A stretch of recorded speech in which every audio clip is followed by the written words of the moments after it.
Welcome to Sip and Say with Stephanie. Hey, everybody. How are you doing? How are you feeling? How are you emotionally? How are you mentally? How are you spiritually? How are you socially? How are you physically? How y'all doing today? I'm doing all right today. I'm going to just tell you, I'm feeling pretty good today. Or this evening because it is, yeah, it's nighttime. Around my way, it's nighttime. But I'm feeling really good. My eyes feel a little heavy tonight. I don't know if it's because I was half wearing my glasses today. First part of the day, I'm on the computer, no glasses, because I just went in, got started to work, didn't even think about my glasses, ended up putting them in. So my eyes rather feel a little heavy right now, but I'm feeling good emotionally, feeling good mentally. Physically, I feel, y'all know it's Thursday, so y'all know what I'm about to say. I'm feeling a little tired. I've gotten good rest all week this week, but last night I'm up cutting up. So yesterday is the first day of Lent. So, the 22nd was the first day of Lent. And so I did do a fast yesterday. I know we're not supposed to tell people we're fasting, but Lent is about fasting and dedicating ourselves to the Lord. And so I did start my Lent fasting yesterday, and I didn't realize I was going to do it until I got to work. And I was just like, it's Lent. Well, God, what are we going to do? So I did do some fasting yesterday. I think I did some fasting today, not as much as I did yesterday. So I'm going to try to fast from something every single day. And I'm going to eventually get down to my normal fast where I don't eat food. I just have my water. So I'm going to get there. And so I'm excited about Lent. I'm excited about taking this journey. I've never fasted for Lent ever. This is like the first year I've ever done it. And I'm not quite sure why. Maybe because I'm in a different season in my life. I don't know why. The Holy Ghost, And so we're going to do some fasting. And it was so interesting when I got home last night, the Lord specifically spoke to me. This is what we're doing tonight. This is how we're fasting tonight. Now that you're home and you can do everything you want to do. And God was like, no, this is, So I appreciate the Holy Spirit leading me and guiding me. And I'm going to really try my very best to focus in on what the Lord would have to speak to me during this season of Lent, during this time of remembering the sacrifice that Jesus made to us on the cross, remembering God, the death, burial, and resurrection of our Lord and Savior Jesus Christ, y'all. He got up on the third day. Yes, he did. And so we are going to be celebrating. Again, I'm going to be participating in Lent, and we are going to be celebrating. And I haven't decided yet. I hope the Lord allows me to change my dates because I was going to do a service the week before Easter. But I'm seriously thinking about doing it the last week in March. So if the Lord allows me to change the date, I'm going to do it then. And so we'll see what's happening around that time. I will keep you posted if there is a change to our resurrection celebration. Okay, I'll let you know. Are you all celebrating Lent like today? Well, yesterday was Ash Wednesday. I didn't get any ash on my forehead. Some of my colleagues would normally have ash on their forehead to celebrate for an honor of Ash Wednesday, but I didn't see anybody with it yesterday. Not to say that because I didn't see everybody yesterday because I was in my own little corner trying to get some things done. And so I know I'm going to have some palms once Palm Sunday comes. I'm hoping that I'll have some palms to celebrate Palm Sunday and the entrance of Jesus on the donkey, on the virgin donkey, as he is entering the city. Anyway, so yes, I'm excited about the season of Lent.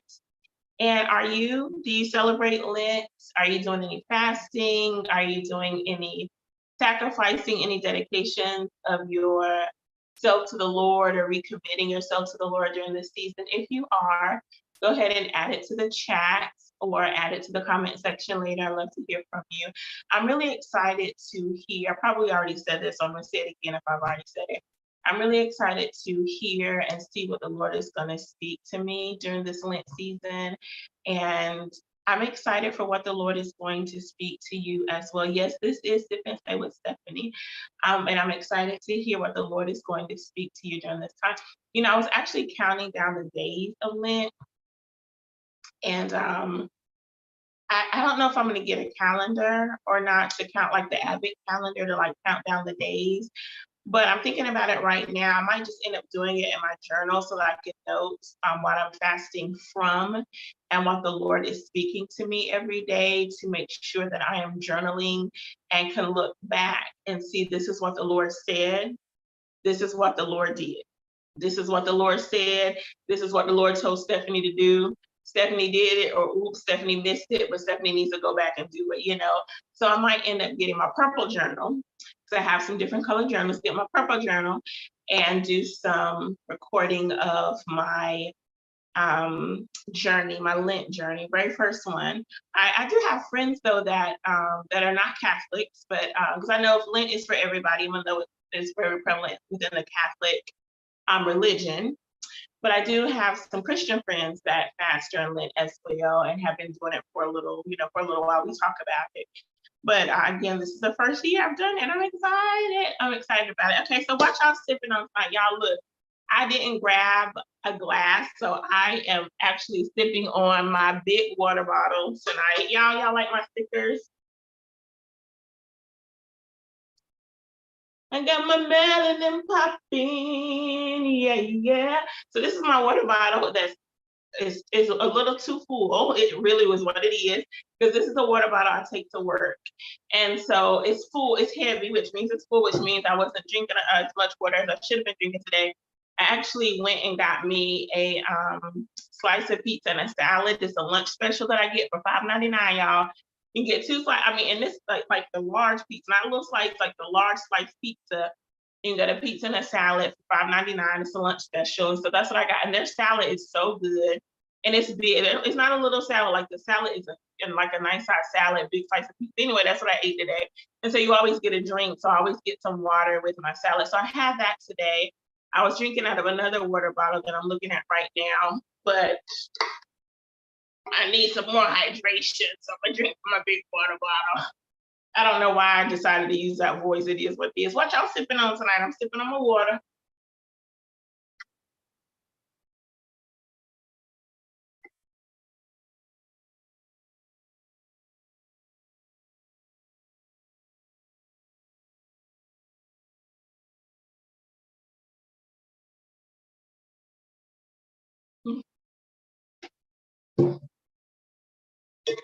Oh, that's good. I wish I had some ice in it.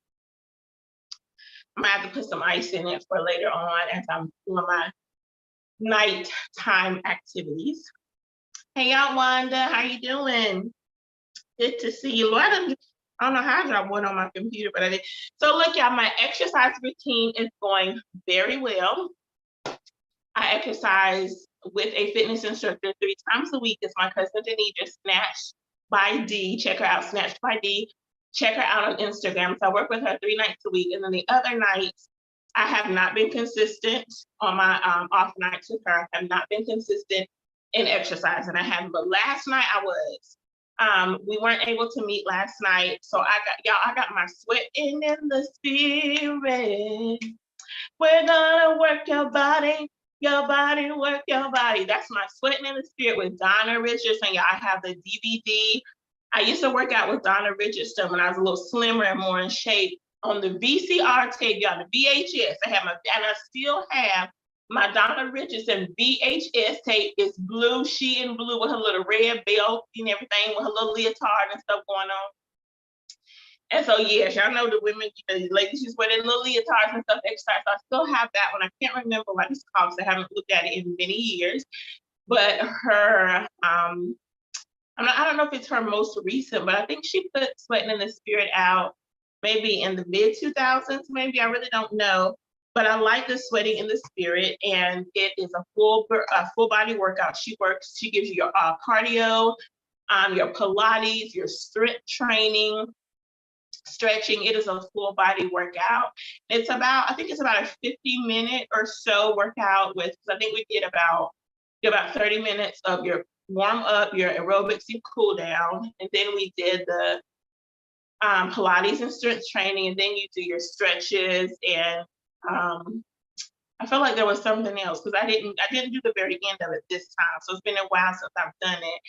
And so y'all, it felt so good to work out last night. I think I worked out for about 45 minutes, so about 40 minutes or so. Because I didn't do maybe the last 5 or so minutes. I was tired, but then I was still done. I was sitting there. But the thing about it, I remember the last time I worked out was sweating in the spirit, and I was so like huffing and puffing tired. The reason why I was so tired last night is because when we did the strength and Pilates, it was on the floor. And sometimes getting up and off the floor is very difficult. Even when I do my yoga, it's so difficult because of my size right now and my knee, the state of my knees currently. It can be such a challenge sometimes to get up and down off the floor to do some floor movement. So as I continue to exercise and shed the weight, I'm hoping that my floor exercises in my yoga practice will increase, be a little more smooth when I get some of this weight off of me. And so so after that, it wasn't really up and down, but some of the floor exercise, because my core, my stomach, like my core area is not very strong right now. So some of the like bends and things we were doing with our legs, like that one was pretty good, but some of the other Pilates we did, I was struggling a little bit. And I still struggle with some yoga poses because my body is not as flexible as I want it to be right now. And so I'm working on it, y'all. And so I'm excited because I said all that to say, when I used to do the sweating in the spirit, I used to be so tired. But y'all, I breathe through the aerobics like, yes, let's go. What's my song? Shake loose everything that binds you up. Who told you that you can make it? Shake loose. So that's what artist is that? So one of the whinings that married into the family. I can't even think. Oh, I'm gonna have to look it up now. But that's her song. It's not mine. So the sweating in the spirit is gospel song. So I can't remember which song she starts off with, but the aerobic starts off with Kirk Franklin's "The angels bow down at the thought of you. The darkness gives way to the life of you. The price that you paid gives us life brand new. Hosanna forever, we worship you. Hosanna forever, we worship you." I love that song. I play that song even now in my car, y'all.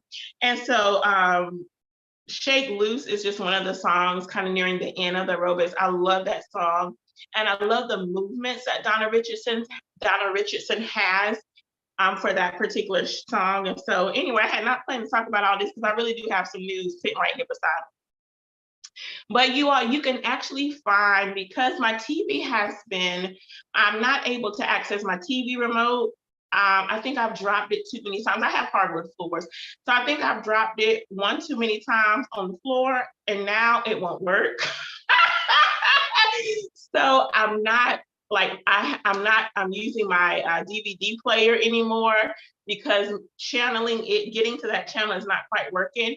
And so I have on my TV where I can move through like TV, HDMI, and all of that, but there's no button for me to push the HDMI or the TV. It just lets me scroll through. And I think it's the oddest thing, or maybe I don't know what to do. Maybe I don't know how to work my own TV because I've always used the remote. Anyway, I haven't moved to my DVD. So last night I was like, Sweating in the Spirit has got to be on YouTube, and it is.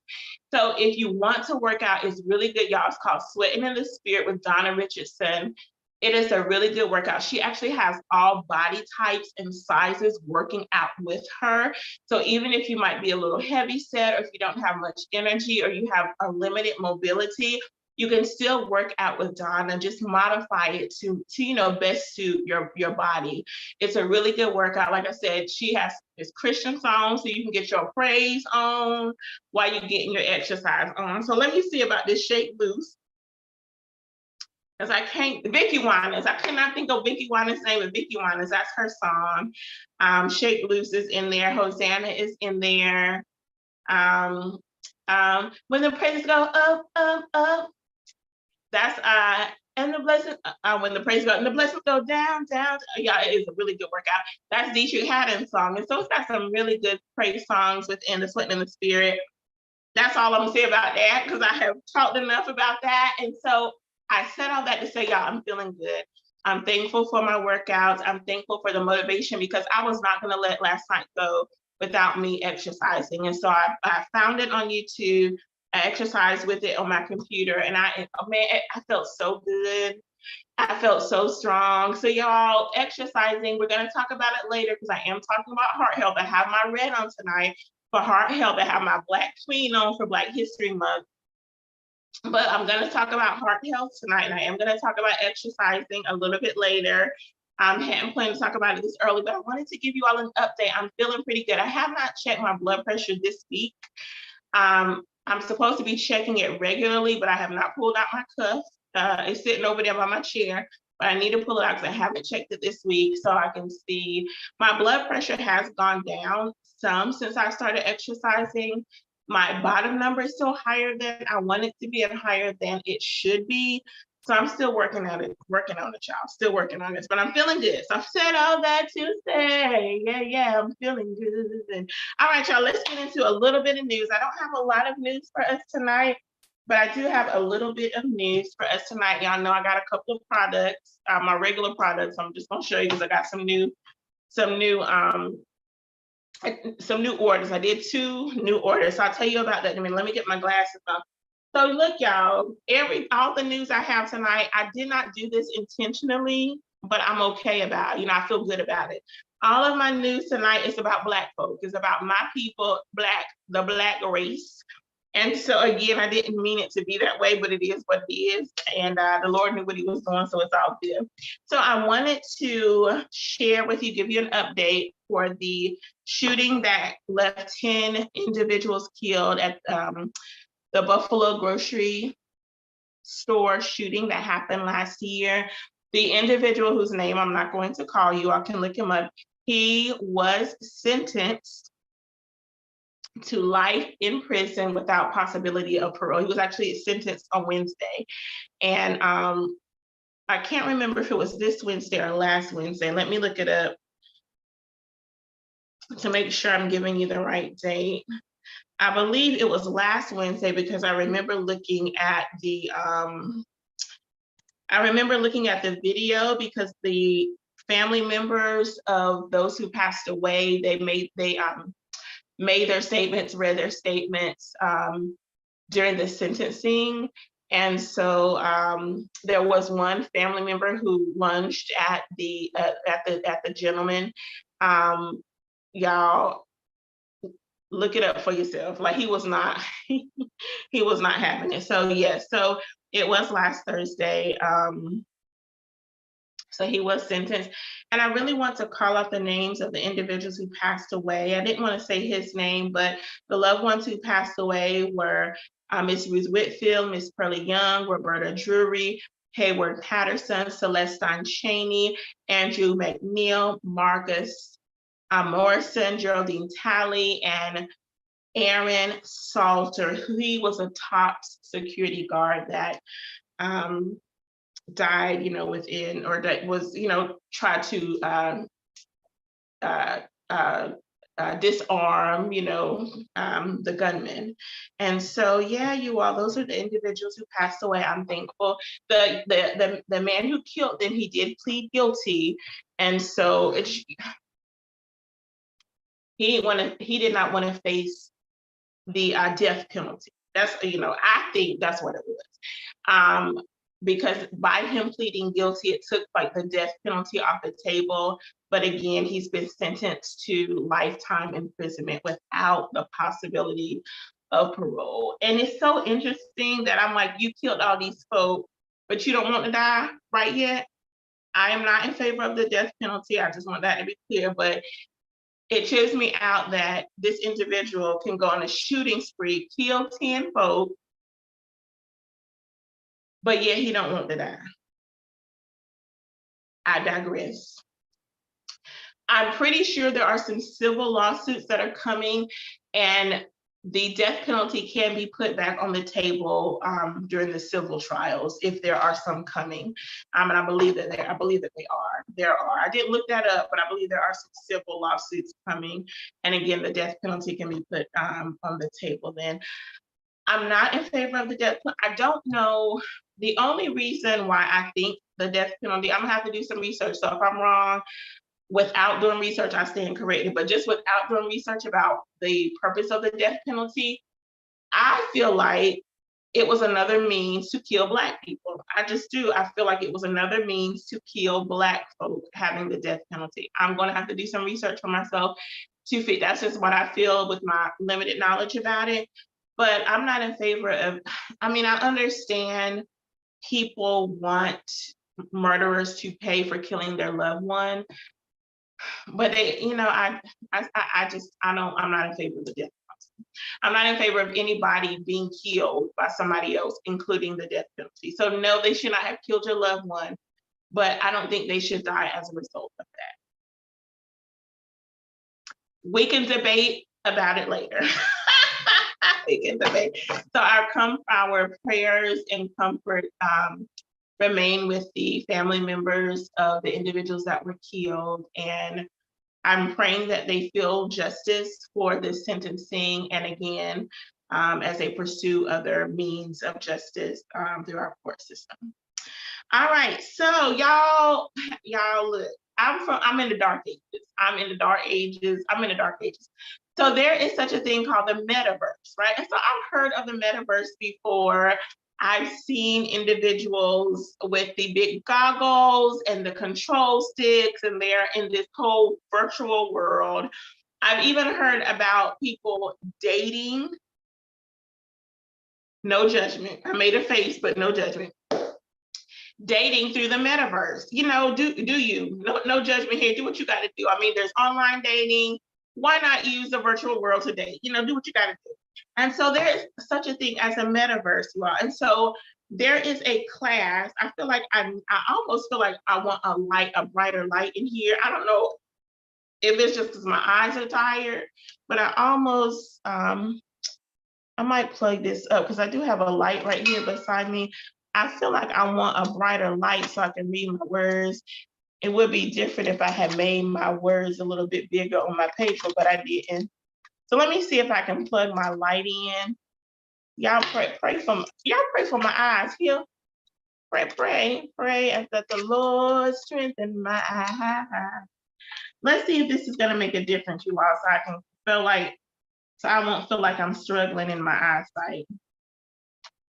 Y'all, I made my eye appointment for the summer. I made it last week, the end of last week. And they usually don't do appointments far out. They did it for me, but they said it's a change. Y'all, I don't even know what oh, that's real bright. Oh, but that's good. That was really bright. Hold on. Let me see if I can get it softer. Ooh, y'all see the ring in my eyes? Okay, it makes it softer. Ooh, I don't like the way it looks on my glasses. Let me see. I think I'm gonna keep it there. I'll try to keep my glasses low so y'all won't see the glare. I might be able to read without my glasses. No, I don't want to strain my eyes that more. All right, y'all. So I'm gonna try to kind of do this number so y'all won't see the glare in my glasses. So, but that looks better. Okay, so thank you for your patience as I gather myself over here. So it was Morehouse. So Morehouse College, y'all know Morehouse is an all Black, all male. It's a historically Black college university, HBCU, and it's all male. So Morehouse College launched the first Black history course in the Metaverse this year. And so y'all, I had to look up what the Metaverse is by definition because I wanted to know. And let me make sure I wrote it down. Yeah, I didn't write it down. Oh, it's already in my notes. It says, the Metaverse is a virtual space where people can interact with others in shared digital experiences for learning, leisure, and entertainment. And so again, I don't know if you've seen anybody, because I've seen commercials, because I haven't seen anybody in person, but I've actually seen commercials, and there is a station that I watch called Localish. And on Localish, I've seen this, these individuals, these young adults have come together in this virtual space, this virtual metaverse, where I don't even know what the purpose of theirs was. I really can't remember if it was an educational class that they were offering or whatever, but I've only seen it on TV, like I said, with the big goggles and the controls, and you're interacting with this program through this virtual reality or this virtual world. And so this particular class teaches Black history. And so there is a young lady, I actually got this news from NBC News. There is a young lady by the name of Maya. She is a third grader. And in using the metaverse, you all, she was able to go back in time to hear Dr. King's I Have a Dream speech. So she went back to the march. And they call it the March 360. She was able to go back in this metaverse. She's seeing Dr. King standing on the podium, just kind of lights bursting behind him. And she is actually in a world where Dr. King is delivering his I Have a Dream speech. And she's right there listening to him. Like, how amazing is that, you all? I love that so much. And so she talked about, let me see if I can get her experience.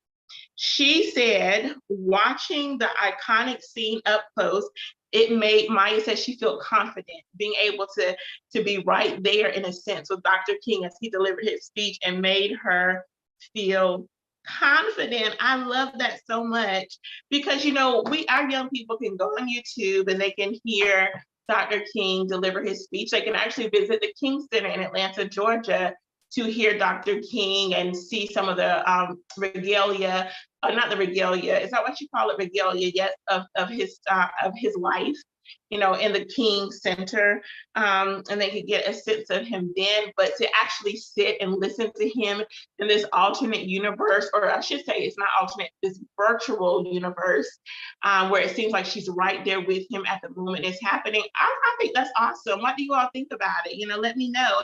But she enjoyed herself engaging, with this virtual presentation of Dr. King. Let's see what else. In the Morehouse College, let me get back to the Morehouse College, because the news article talked about the metaverse just in general, but it does highlight the Morehouse College. I hope that other HBCUs will introduce, classes like this for students too, because y'all, our world is, we live in a digital world. It just is what it is. Some of us fought this digital world. Some of us still fight. I'm fighting aspects of the digital world. I'm just going to tell you how I feel about it. I fight aspects of this digital world, but we're living in a digital world. So why not access the tools that are available to us, right? And so look, y'all, the course at Morehouse, it takes students on a virtual slave ship through to the Civil War, takes them through World War I battlegrounds where Black soldiers fought. Can you all imagine being like virtually on the battlefield of the Civil War or World War I? I don't necessarily want to be on a slave ship, but actually being able to have that experience that our forefathers had, our ancestors had, and being tightly packed on those slave ships, and the confinement and the fear and the anger and the frustration and all of that happening, wow, I just, So yeah, so the Metaverse, this class at Morehouse College, is allowing their students to have this experience. While I'm talking about the slave ship, you all have heard me say this on the show, I'm trying to get my granddaddy to DC, you all, to the National African American Museum, you all. We took our students a couple of years back, and it is phenomenal. It is amazing. A Durham native, you know what? I don't know if Mr. Freelon was a Durham native. I know he lived in Durham for a time. Let me see. But Mr. Freelon, I can't even think of his name right now, his first name right now, but he was an architect of the African American Museum, the National African American Museum in Washington, D.C. Let me see, North Carolina African American Museum. Okay, so let me see if I can get his first name. Phil, that's Phil Freeline. You all can look him up. He is from Durham. I did have that part right. I wanted to make sure. He was the architect of the National African American Museum. You are, oh my Lord, Lord, it is a beautiful structure. It's like an African crown, if you've never seen it. If you haven't seen it, look it up. It's a beautiful structure. The inside is phenomenal. So I said all that to get to the slave ship part.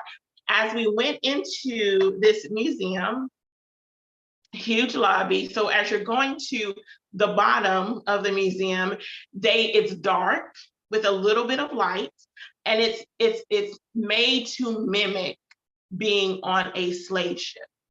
And you all, and then they have the pictures and the history around this part of the museum. So you're going down and you're walking through, and like I said, it's dark. You know, they have a little bit of light shining, I think, on the walls, kind of like a scone, not a scone. Yeah, those called scones, like being in a castle.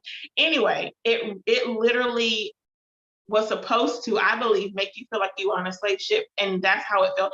It felt very restricting and confining, not in a bad way, but in a way for us to get just a slither of experience of what our ancestors had to deal with in being forced on these slave ships to come to America. So y'all, if you can go to the National African American Museum in DC, is definitely worth your time. If you can stay a weekend, we actually took all floors. I think it's three levels. Yeah, I think it's 3 levels, maybe 4. But we managed to get to every floor, the group that I had. But it was a rush. Like when I go back, I want to really be able to take my time, because I think it was the first or second year that the museum was open. Like it was within those first few years. So it was a lot of people there. So I would love to go back, you know, at a time where maybe it's not a lot of people, so I can really settle in. Let me take a sip. And then when I went, because I was with teenagers, you know, some things we had conversations, like we would stop, see one of the art pieces or read some of the history, and we would stop and have a conversation about it. And then when we got to the 80s and the 90s, I was like, yes, this is my era. So we talked about the cassette tape. Y'all, they was like a cassette tape, really. The boom boxes, the colorful clothes. I was like, y'all, this is my era. They looking at me like, Stephanie, you don't lost your mind. But they listened to my experience during that time. And so it was just a beautiful experience. I really want to take my granddaddy, but if you can go. I'm gonna take another sip because I feel a little dry.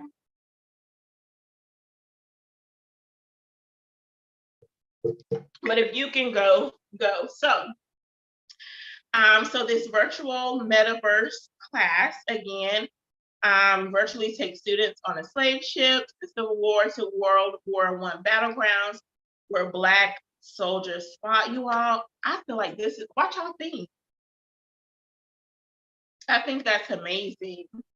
It is noted that there are over 400 million Metaverse users.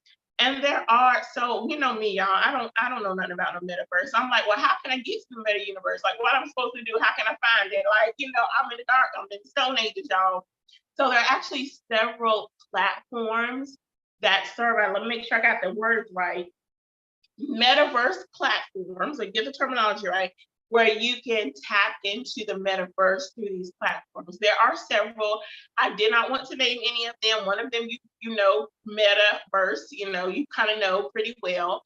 But look up the platforms if you're interested in joining. If there's a favorite Metaverse platform that you use, drop it in the live chat, add it to the comment section, and maybe we can check it out for ourselves. Would I ever join the Metaverse? I'm gonna say no.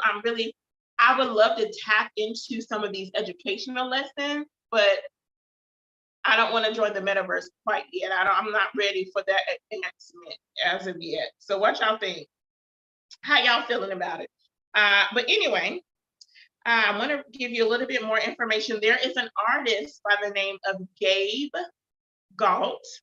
He has actually partnered with Meta, it's owned by Facebook, to bring a Black heritage, to bring about or to tell Black heritage stories.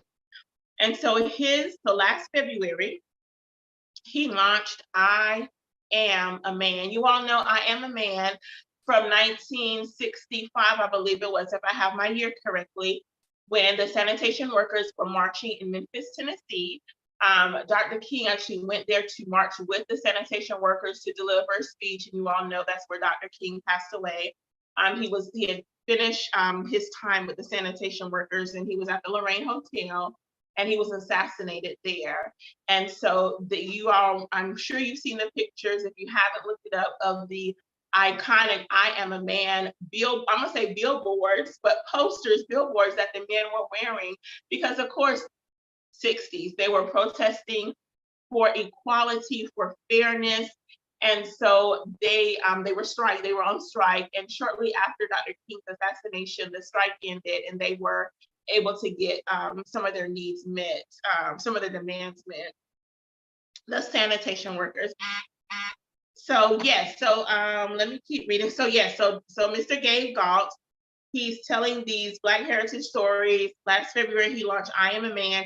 It is a virtual reality exhibition that pays homage to Black figures like Rosa Parks, the Tuskegee Airmen, and Dr. King. And of course, they recreated the Lorraine Hotel where Dr. King, it was 68, y'all, I got my year wrong, it was 1968, April 4th.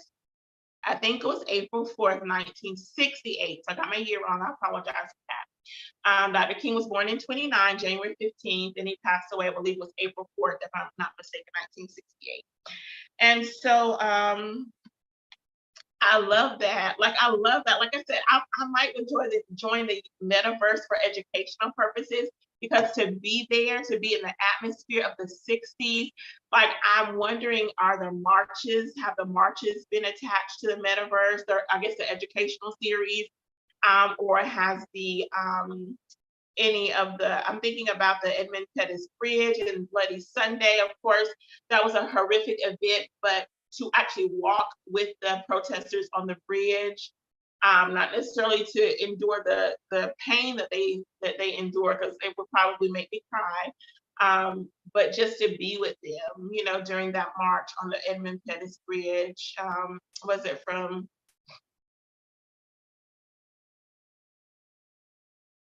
Y'all know I want to say from Selma to Alabama. I mean, from Selma, yeah, but I think I might have that backwards. Let me make sure.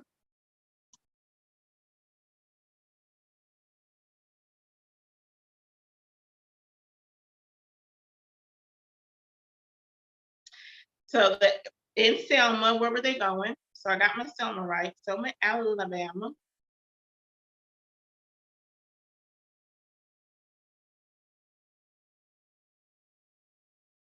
I knew it was for voting rights.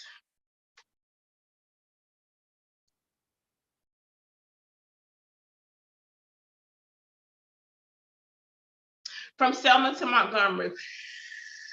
Sorry about that, y'all. From Selma to Montgomery. Yeah, I would love to experience that march. So anyway, so let me see what else I want to say about this. I do want to read this. In May, Root History. If you've never read about Root History, ROUTE, it's roothistory.net. It has information about Route 66, which was one of the first highway systems here in the United States of America. So there is an organization called Root History, and in May, a couple of months from now, they will launch a Metaverse experience, allowing visitors to see the world from the perspective of 4 Black characters traveling along Route 66. The project will include a baseball player traveling with his team, a blues singer traveling with her backup singer, a family of 4, and a World War II veteran. And you all know Route 66 was a dangerous place for Black people to travel.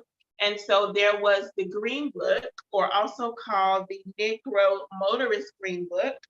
The Green Book was a Black traveler's guide to Jim Crow America. It outlined safe places to eat and safe places to stay for Black people. There is a movie called The Green Book. I have not watched it. I don't know if it's a good movie or not, but it, from what I can remember from the previews, it takes you through the journey of a Black individual riding Route 66 with a white chauffeur. And so, yeah, so anyway, so the route history is going to take us through traveling down Route 66. I'm excited about that, and I wouldn't mind tapping into that one, but again, I'm not ready to join the virtual world of Metaverse, and so I'm not going to, but I'm excited that there are other means of educating our people, our young people, about Black history. If you're not reading it in the books, if you're not watching, videos on YouTube, if your parents may not be giving you the oral history of Black history, then let's go where the young people are. The Metaverse is where the young people are. Y'all know video. Our children love video games, especially our boys. They will play video games all day if their parents let them. So I'm glad for these classes, these learning classes or learning tools within the meta universe for our young people to learn about Black history. Now, will they tap into these? I don't know, probably not without their parents telling them to do it, because they're playing their video games, their whatever, their Fortnite and whatever. I remember when I was working with my teenagers a couple years ago, they had to explain to me what Fortnite was, and to me it was a little too violent for me. That's just my opinion without actually playing it, but actually seeing it, it was a little bit much, but I don't have nothing to do with it. They were just sharing with me, and I appreciated them, letting me into their world, because teenagers can be closed up, so they let me into their gaming world. And so I'm hoping that young people will tap in. Parents, if your children are in the Metaverse, there are some educational tools there for them to learn about Black history and American history. So tap in with your children so that they can get some history instilled with them, so that they will understand how far the Lord has truly brought us, how far we have come from a time of royalty, right? Royalty in Africa, to a time of enslavement, to a time of gaining our civil rights and other rights back. We still kings and queens, even during enslavement, we still kings and queens. But it is important for our children to know their history. I have heard it said, I don't know whose quote this is, it might be an African proverb, you will not know where you're going until you know where you come from. So let's tap into some Black history, okay? And if the Metaverse is a way to tap into that history, y'all go for it. Whatever means to get the learning you need, tap in. Okay, I think that's all I want to say about that. Yeah, but I think that's all I want to say about that, you all. All right. Would you all join the Metaverse? Y'all probably, like me, have to do some more research to get an understanding. But again, it's a way to teach, it's a way to learn. I'm all for new methods of learning.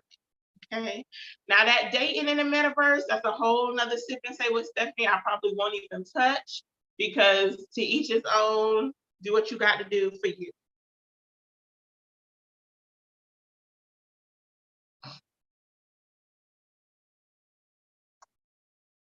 All right, y'all.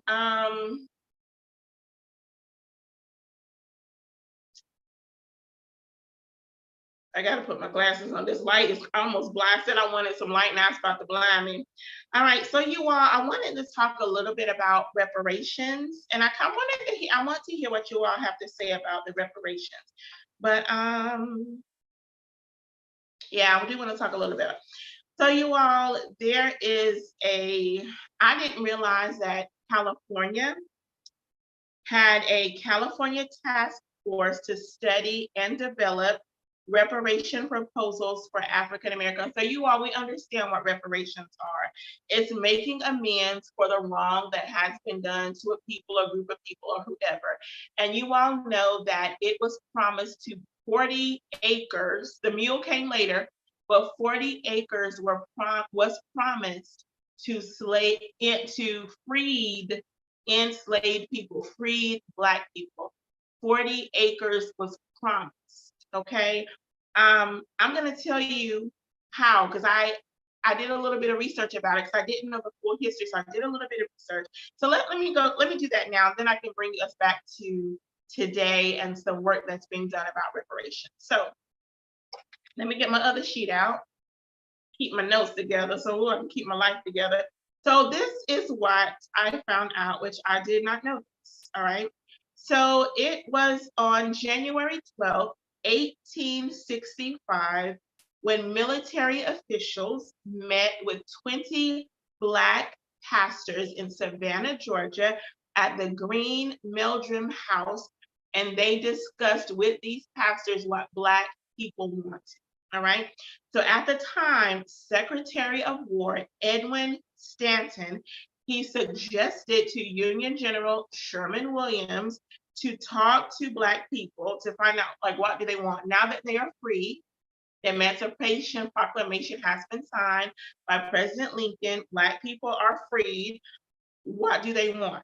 And so they asked these pastors, what do you want for your own people? Can y'all imagine these two white men asking Black people, what do you want for your people? That's what happened on February 12, 1865. And so this is what Reverend Garrison Frazier, he was a 67-year-old Baptist minister and a spokesman for the group, and this is what he said. He said, the way we can best take care of ourselves is to have land and turn it and till it by our own labor. We want to be placed on land until we are able to buy it and make it our own. I wish they hadn't added that last part, but he did, and it was done. That's what happened. So that is what Reverend Frazier told to the Union military officials on behalf of the other pastors and the Black folk. And guess what? On January 16th, 1865, not Ulysses, but say Ulysses Grant. Woo, now that's the wrong one. Union, that's the wrong one. Union, oh my God. Woo, y'all, forgive me. Okay, Union General Sherman, he signed Field Order 15. That would reserve, this order would reserve 400,000 acres of Confederate land for members of the formerly enslaved people. 400,000 acres of Confederate land. Yes, I'm doing my roll, my neck roll. The slave owners, we taking 400,000 acres of your land to give to the people that you're enslaved. Now, I feel like there were millions of slaves, and that may not have been enough at the time, but that's what was granted in this particular order, Field Order 15. So 40,000 freedmen, they were able to settle on this redistributed land. They were able to settle on the land, and all was well for a little while.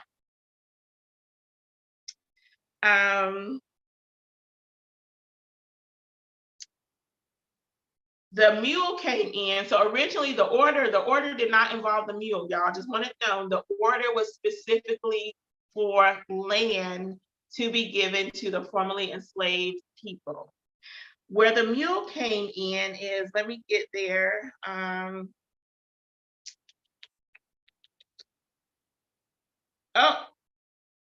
Some of the formerly enslaved people were granted army mules. So army mules were given to the formerly enslaved people. So that's where the 40 acres and a mule came in, okay? Because the army gave some of their mules to Black folk, which, you use the mules to till the ground and other things. I can't think of what else a mule may have been used for, but definitely to help till the ground.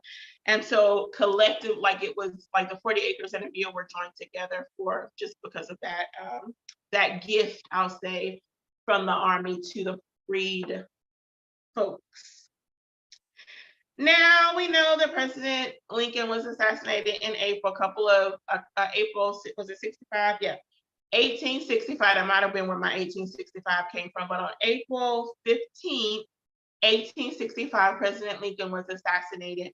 So when Andrew Johnson came into power as president, he rescinded Order 15. So land was no longer given to freed Black folk. And thus stopped the reparations of Black people. We've been trying to get our 40 acres and a mule ever since. Of course, there are some of us who have even more than that because of the great successes that have happened amongst many Black folk, Black Americans. But I'm still waiting. I still want my 48. Y'all can have the mule. I'm still waiting for my 40 acres. And so the Field Order 15 was rescinded by President Andrew Jackson, not Jackson, but Johnson. I said his name wrong. President Andrew Johnson. And that land was given back to the slave owners, y'all. It was given back to them under Johnson. And so again, we're still waiting for our reparations even today. So now that we have that little bit of history, the California Task Force to study and develop reparation proposals for African Americans, it was actually created in 2020 by Governor Newsom, and it recommended a list of actions that the state could take to address the racial wealth gap, including housing reforms, reducing mass incarceration, which disproportionately affects more Black people, Black men in particular, than any other racial group. Creating a state subsidized mortgage program for qualifying African Americans, and offering free tuition to California colleges and universities, and expanding scholarship opportunities. So that was a list that was recommended that California could take. They actually became the first state to adopt a law paving the way for descendants of enslaved people to receive reparations payment. And that report is available. I didn't look at it. It's a 500-page report, so I have not looked at it. I don't know all of the details of the report, but now that you know about it, you can look it up and you can research it for yourself. I'll probably open it up and look at a few things, but I don't anticipate reading all 500 pages, especially because it doesn't direct me personally, but I'm thankful for Californians who are able to take advantage of this law in seeking reparations for the wrongs that were done to Black people. All right. So in Shelby County in Memphis, Tennessee, they have approved and allotted $5 million to study and find actionable items to address these particular areas as it relates to reparations, increase the access to affordable housing and home ownership, healthcare parity, criminal justice reform, enhance career opportunities, and financial literacy and generational wealth. So this particular county would like to spend money to do some research to see how they can have something similar to California, some actionable items as they move forward in, making a decision about reparations. Now, when I read this article, I was like, $5 million is a lot of money just to do a study. We're not handing out any reparations. We're not handing out any money. We're using $5 million for a study. I think that's a bit much. Like, I do understand the purpose of research and getting an understanding about what's going to work in our county, in our town, because what worked in California may not work in Memphis, and in particular in Shelby County. So I do understand the purpose of research to gain knowledge, to gain wisdom, to inform our decisions moving forward. But 5 million seems like a lot, because I'm thinking you can take that $5 million and go ahead and start handing out some reparations to some folks in Shelby County. That's my thought. But again, it's not my county. It doesn't directly affect me. I'm just reporting that this is what they're doing. And so one of the commissioners in Shelby County, he voted against this particular resolution because he feels like the county does not have $5 million to go into research. I don't know their budget, so I can't say, but it does seem like a lot to me. Okay, but again, this is what they're doing. What do y'all think about that? Do you think, we have no stake in the game unless you are in Memphis, but I just think it's a lot. $5 million is a lot. Like, if you give me if somebody wrote me a check for $5 million, I would work the heck out of that $5 million, and it would not go into no research either. And so it just seems like a lot, but that's what they're doing. I do appreciate the fact that commissioners in Shelby County have had a conversation about reparations, how they can right the wrongs done to the Black community. I love that they've had a conversation about it. I just feel like, that money could probably be put to better use. But what do you all think?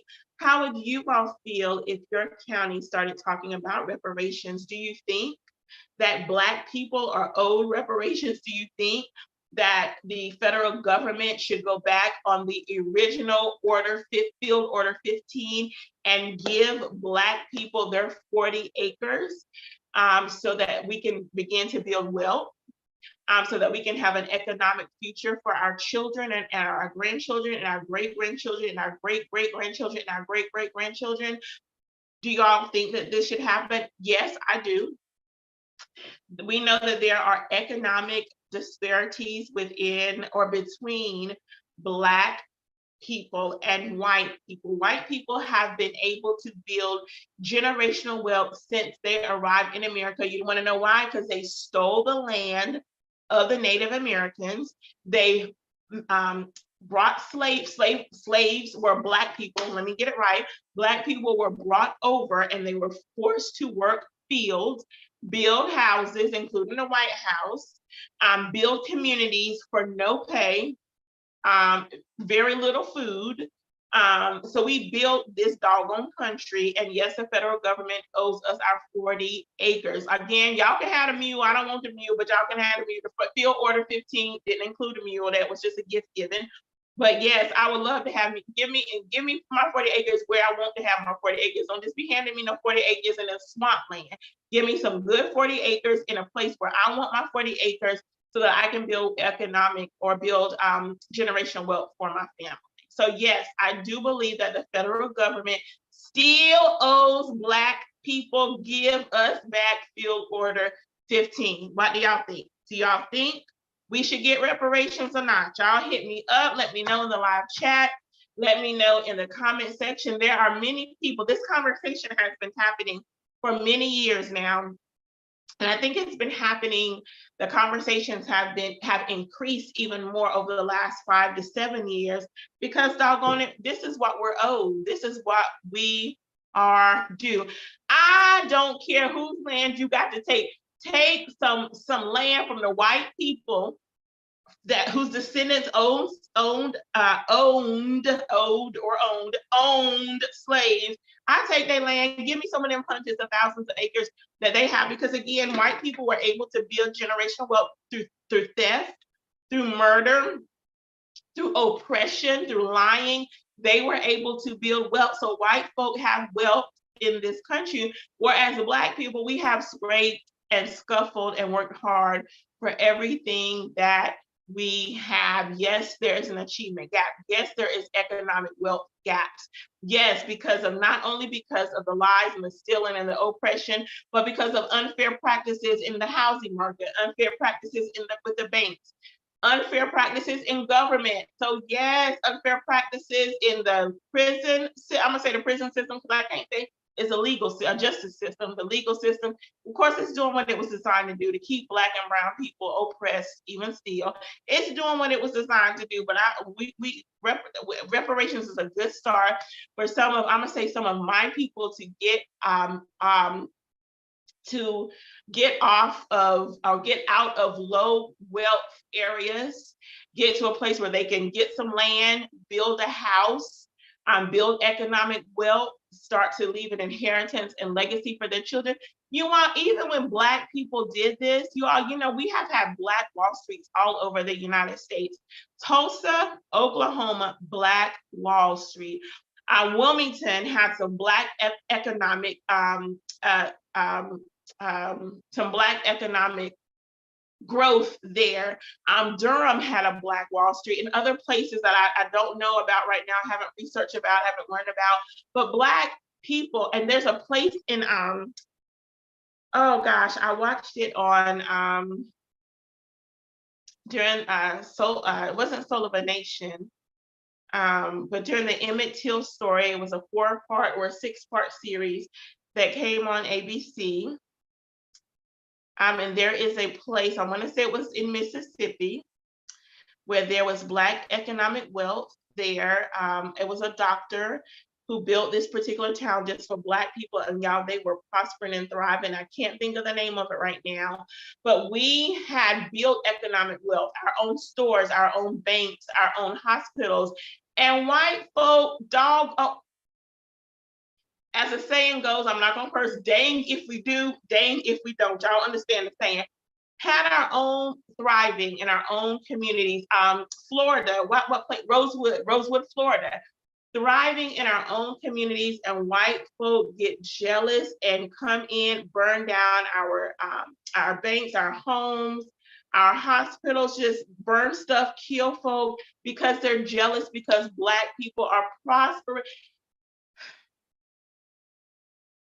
You didn't want to give us our 40 acres, so we doggone it bought our 40 acres and we're thriving, and you mad about that? Y'all, I am convinced that y'all cannot convince me otherwise. I am convinced that white people are scared of the power, of the creativity, of the intelligence, of the uniqueness of Black people. I'm convinced. No, it's not every white person. I get it, I understand, but I know what I'm saying and I hear what I'm saying. White people are afraid of Black people. That just is what it is. I believe that to my core. There's nothing you can do to change my mind. You want to know why I say that? Because if they were not afraid of Black people, they would not be in. First of all, the Jim Crow laws would not have been, well, slavery wouldn't have been in place to begin with, but the Jim Crow laws would not have been in place. Redlining would not have been established. These unfair practices within the banking system, which include housing as well, would not have been established. These voter oppression laws that have been established over the last 2 to 3 years, ever since the former president lost his presidency. I said I ain't talking about no white folk tonight. I'm talking about Black folk tonight. Ever since he lost his pregnancy, not his pregnancy, but his presidency. Not his pregnancy, but his presidency, y'all. Let me get his presidency. Ever since he lost, now we got voter oppression laws, which have been happening throughout. You look at the history, they've already been happening, but even more so when Joe Biden won the presidency. I know he's white and said his name, but it's okay. Kamala Harris, I'll say Kamala Harris to counteract. But voter oppression laws, and what else I want to say? I had something else in my mind, but I can't think of what it was. So I'm gonna stop right there. I can't think of what it was. I was on a roll and I stopped because I said pregnancy instead of presidency. Anywho, these voter suppression, redistricting, oh my God, redistricting to give fair, and of course, you know what, I'm gonna be honest, sometimes that could go either way. If the Republicans are in charge, they redistrict, the Democrats in charge. So that could be neither here nor there at the moment, but redistricting does play a part in how counties are able to vote, or the votes that are cast in counties and how they weigh within the voting process. So yes, Oh, I'm done. But I am convinced that they skirt. Yes, I said skirt. I did say skirt. I am convinced that they are skirt. And so y'all, so what do y'all think about reparations? Y'all let me know in the live chat. I'm gonna read the live chat in just a minute. I told y'all about the reparations, so I'm gonna leave that there. I'm not gonna talk about that because my time is leaving me. And I do want to get into Black history and I do want to get into heart health. And so I think that's what I'm going to do next, you all. Oh, I do have another news story I want to share with you, and then I'm going to get into Black history. I'm going to try to wrap us up by 8 o'clock, y'all. Let me check the chat. Oh, my mom, when I was talking about the mule, my mom said they were probably old, broken down mules and of little use. I don't know, maybe. I can't say. What exactly are they looking for that will need $5 million? Is there information or facts that are recorded to back up what they claim to find? I need to build this committee. I don't know if my mom meant she needs to be on this committee. She typed in, I need to build this committee. I guess you can do both, but I don't know. The $5 million is to actually establish the research. Let me go back to that story. Because within the article that I read, they didn't say that. Yes, they did. Hold on, let me go back to it. So these are the key areas of research that they want the study to address. Increased access to affordable housing and home ownership, healthcare parity, criminal justice reform, enhanced career opportunities, and financial literacy and generational wealth. So the research that this $5 million will help support focuses on those 5 key areas.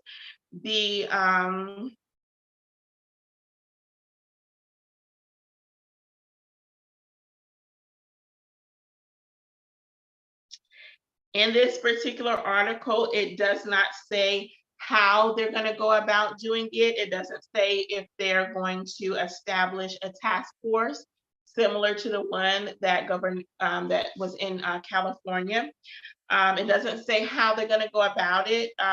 So this news report just released yesterday.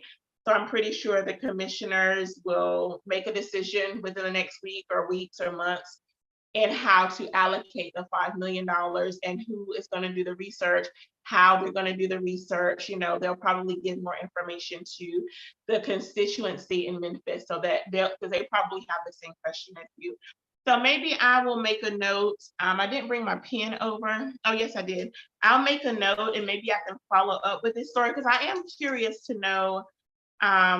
So let me put follow up here so I'll know to follow up with this story. Maybe in the summer, I might have more information about what Shelby County has decided to do or how they're going to allocate the money and who they're going to get to actually do the research. Okay, all right, but that's a great question.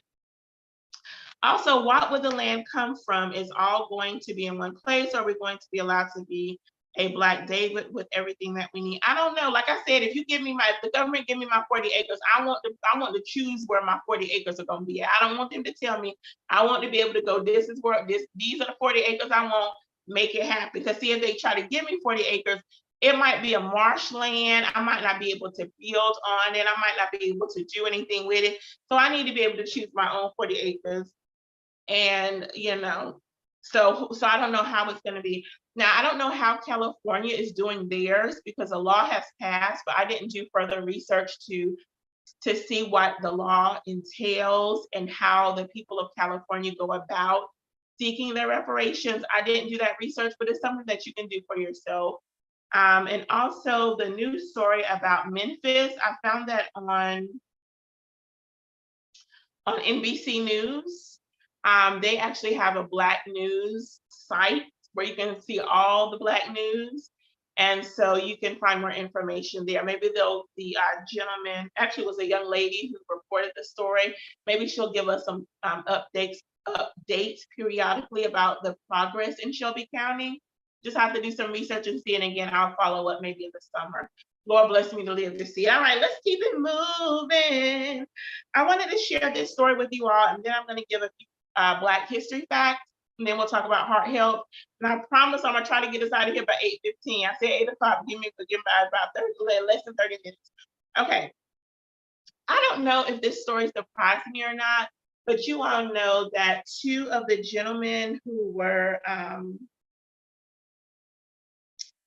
I think it was two of them. I didn't write down the number. Let me see.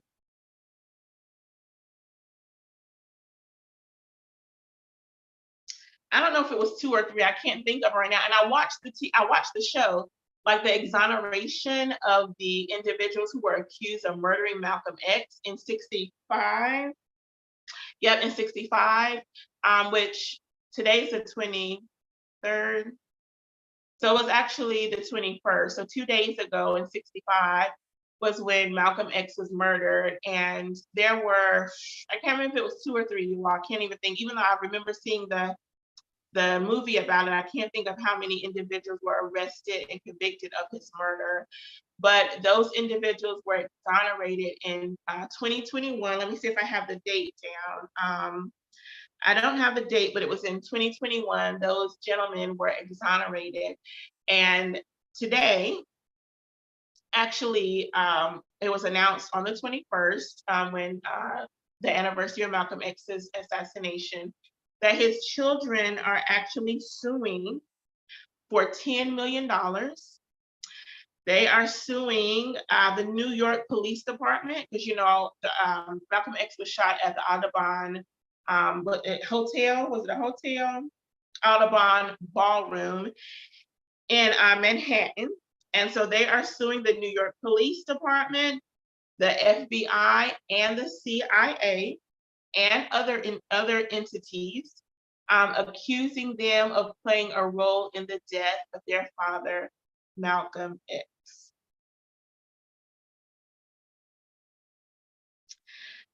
I think that's interesting. It's quoted here that we want justice served for our father. It went on to say, wait, let me make sure I'm reading the right quote. Okay, so that was one of the daughters. Her name is Alicia. I hope I said your name right. Alicia Shabazz. She noted that she believed those agencies conspired with each other and with other individuals and acted and failed to act in such a way as to bring about the wrongful death of Malcolm X. And again, she believed there has been, or no, she didn't say that. Okay, we want justice served for our father. Says for years, our family has fought for the truth to come to light. She also mentioned that as well. Their attorney, Ben Croak, he noted, there has been speculation as to who was involved in the assassination of Malcolm X. And then, of course, he noted the exonerations that happened. I think this is interesting, that the family of Malcolm X is filing this lawsuit. I don't have a feeling about it one way or another, because you can file lawsuits for just about anything in the United States of America, not to discredit them at all, but you can file a lawsuit, wrongful death in other areas as it relates to cases. I guess I'm thinking about, I would kind of love to know what they hope to gain, besides the money, because they are the estate, the state. Let me make sure I got it right. They are administrators. That's what I'm going to say. Administrators of the Malcolm X estate, and so none of my business what they would do with the money if they win this case. But for me, what I feel is them wanting to get to the truth about what happened with Malcolm X, like who ordered his assassination. I'm curious still as to who ordered the assassination of Dr. King. John F. Kennedy, Robert Kennedy, so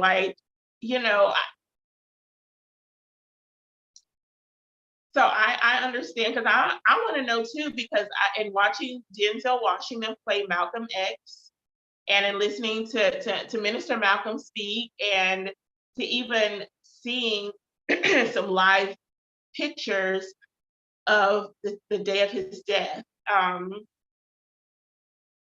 how everything happened.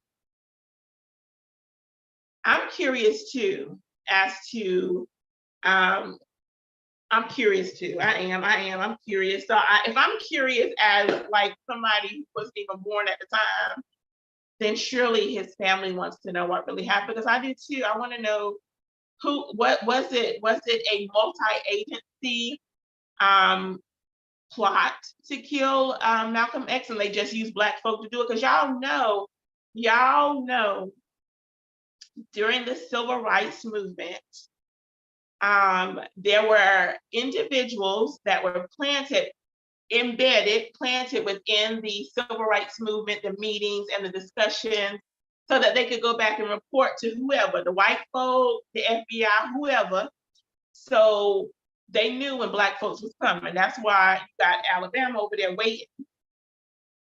I mean, was it Montgomery? I'm getting my history mixed up. But anyway, that's why white folks were waiting when Black folks did their marches, because somebody went back and ran their doggone mouth many times. That's what happened. Whether from the freedom rides to the marches, the protests, there was always somebody planted within the movement to go back and tell what was happening. And so I do feel like there were some things happening with Malcolm X. I don't think the individual who actually shot Malcolm X, I don't think that he came up with that on his own. I'm going to kill Malcolm X today. I don't think it happened that way.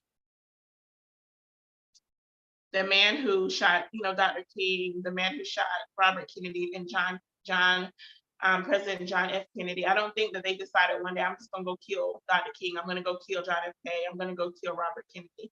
I believe that there were some things behind all four of their assassinations. I do. And so I hope that the family of Malcolm X gets the justice that they are looking for. Yeah. I hope they get the justice that they're looking for. All right, y'all. I'm done with the news. Let's get into some Black history. Of course, that was some good Black history. Oh, y'all, the beach. Okay, I gotta talk about the beach. Okay. Y'all know what? So the Howard University swim team, I didn't write this down. I'm just my memory, sometimes my memory is good, but they are featured on the cover of, there went my memory. I think it's Sports Illustrated. I don't know why I'm talking about this, because I said the beach, and of course I thought about swimming. So the Howard University, I'm about to look it up because y'all know I don't remember. The swim team, I think it's Sports Illustrated, featured on the cover of what magazine? Sports Illustrated. I did remember correctly. So their swim and dive team is being featured, or has been featured, on the cover of Sports Illustrated. I need to get it. I need to go to the store and get it. They are the only HBCU program in the country. And again, they're featured. Okay, so a part of the digital data. So I said all that to say, because we're going to talk about this Black beach, in a minute. And so there was a discussion. This was Roland Martin talked about it on his show, I think Tuesday night. And so there was a discussion in the live chat about Black folks in swimming. So it's so interesting. I love the discussion that was taking place, y'all. I don't know how to swim. I hope I never get into a situation where I have to swim. I have thought about learning how to swim in my adult life, and I haven't done it yet. And I also thought about, as this discussion was happening in real time in front of my eyes, thought about it again. But you all know what? I'm gonna just tell y'all how I feel about it.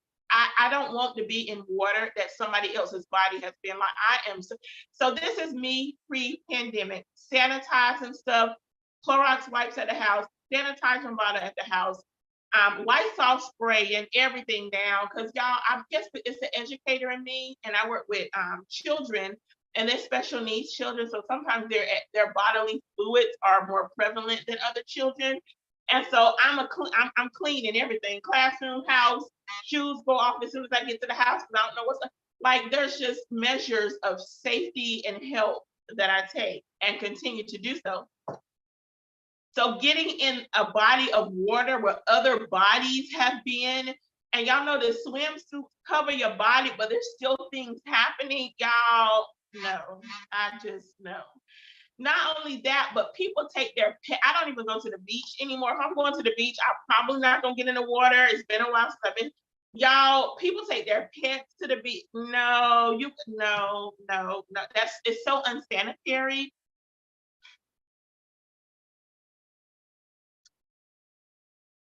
I'm gonna talk about this beach. I'm gonna talk about this beach. So look, okay. So in 1935, the first Black millionaire of Florida, A.L. Lewis, he purchased 33 acres of storefront property in Florida. I didn't get which part of Florida. Let me see if I can look it up real quick. But he bought these 33 acres of land in Florida, storefront property, and he did so in order to host outings and to invite the employees of the company where he worked at to vacation there. So he was, I don't know if he was the founder of the Afro-American Life Insurance Company, but that's where he worked and possibly found. And so those 33 acres quickly expanded to 200 acres by the 1940s, and it became a destination for the Black community. It was an all-Black beach. Everywhere you go, you see Black folk everywhere. That's what I'm talking about. So yes, and so Amelia Island, Florida. I forgot that. I should have remembered that because I remember reading it. So Amelia Island, Florida, and so it became the destination for Black folk. Let me tell you some of the people who went there: Ray Charles, Zora Neale Hurston, the great author, Cab Calloway, went to this resort community or this beach community. So y'all, a beach for Black folk. Oh my gosh.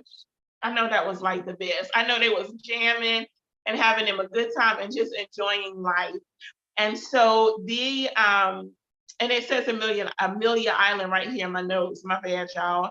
And so at that time in the 1930s, there were bungalow style homes, beachfront mansions, and modern residential areas. So Amelia Island still remains, of course, and it is called American Beach in Florida, and you can go there and enjoy yourself there even today. It's actually registered on the National Historical Site. I didn't go look, but it is a registered National Historical Site, and you can still go there today. I'm not quite sure if you can still swim there. I didn't get that information. But it does say that it is a part of the Tumacan Ecological and Historical Preserve as well, like the tallest sand dune is there, and it's a part of this particular preserve. So if y'all can go to Amelia Island, to American Beach, go check it out, where the Black folks only enjoy themselves in the sun, having some fun. I had never heard, I think I've heard of Amelia Island, but I didn't associate it with the location of an all-Black beach. So it's putting me in the mind of another beach property that I'm seeing very clearly that was owned by a Black family, but I can't think of the name of it right now. So anyway, just wanted to let you all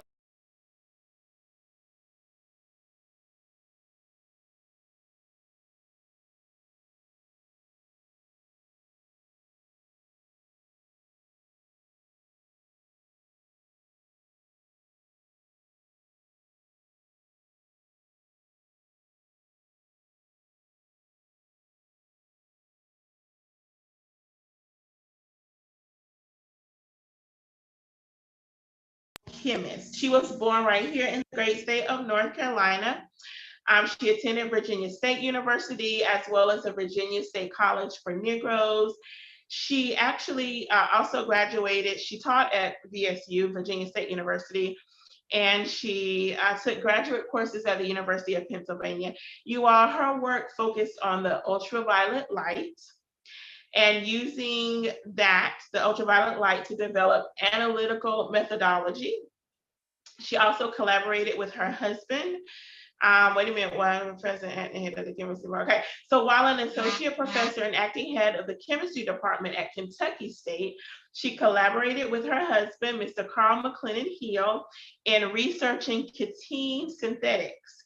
These were later used to develop plastics. So all these plastics we have here, Miss Mary Elliott Hill and her husband built the foundation for the development of plastics that we use today. I'm not too happy about that. I'm just gonna say I'm glad that they were scientists and they worked in STEM, but y'all, these plastics, like, it's a lot. Because they're not the best for our environment. So no disrespect to Miss Mary Elliott. I'm thankful for the work that she has done to advance the scientific field. Over to the side, I'm talking about these plastic water bottles, these plastic grocery bags. Like, they are very harmful to our environment because a lot of people don't recycle. And so I can't tell you how our earth is going to look in 10 years or 20 years. I don't know how big landfills are right now and what they're going to look like in 20, 25, 30 years. I can't say. But I'm glad for Miss Mary Elliott and her work as a chemist, y'all. That's what I'm talking about. This was in the 1920s, y'all. She was an organic and analytical chemist. Like, that's all right. All right, so did I tell y'all she got her master's degree in chemistry in 1941? She was one of the earliest African-American women to do so. So shout out to Miss Mary Elliott Hill, and for paving the way for other scientists and chemists and biologists and medical professionals who are Black and thriving. All right. So I love this next story, you all. So there is a young lady who is named Angel Gregorio. She has purchased a $1 million property in order to house her own business and to be a location for how many other businesses? 4 other Black-owned salon businesses. And so she actually, the property that she developed, or not developed, but the property that she purchased is actually a strip mall. And in this particular strip mall is only Black women-owned businesses. Did y'all hear what I said? Black and women-owned businesses. Herself and 4 other businesses currently, like right now. I believe, if I'm remembering my research correctly, that she is developing some other opportunities for other business owners, but right now it's the 5 of them, all Black, all women-owned. Her particular shop is called the Spice Shop. The salon businesses will, of course, include hair, nails, hair, nails, waxing, and braiding services. So you all look. So this is in Washington, D.C., and Mayor Muriel Bowser and her administration, they have been on a mission to increase the share of minority businesses to 33% by 2028. And so this is a part of the Commercial Property Acquisition Fund that was created in the city in order to support eligible businesses in their expansion or the maintenance of commercial property. And so this is a grant that these individuals can apply for. And actually, Miss Angel was the first to apply. And she received, let me see how much she received. It doesn't say how much she received, but the grant awards up to $750,000 or 25% of the sale price. So I'm thinking she might have got that whole $750,000. it is reported that the property that she purchased is 75,000, not 75,000, but 7,500 square feet. You all look her up. It does have a picture of these beautiful Black women. It does give you more information about Miss Angel Gregorio. I was reading a post on her Instagram page where she shares why she has done this. This is not the first time that she has opened doors for other Black businesses to thrive. This is a part of who she is and what she does. And so I really wanted to share her story with you. Can you imagine going to a strip mall, a location, a regular mall, and it's all Black owned businesses? I can definitely imagine that. And not only all Black owned business, but all Black women owned businesses. Man, I would absolutely love that. So yes, so I love this. I love this. I love this. And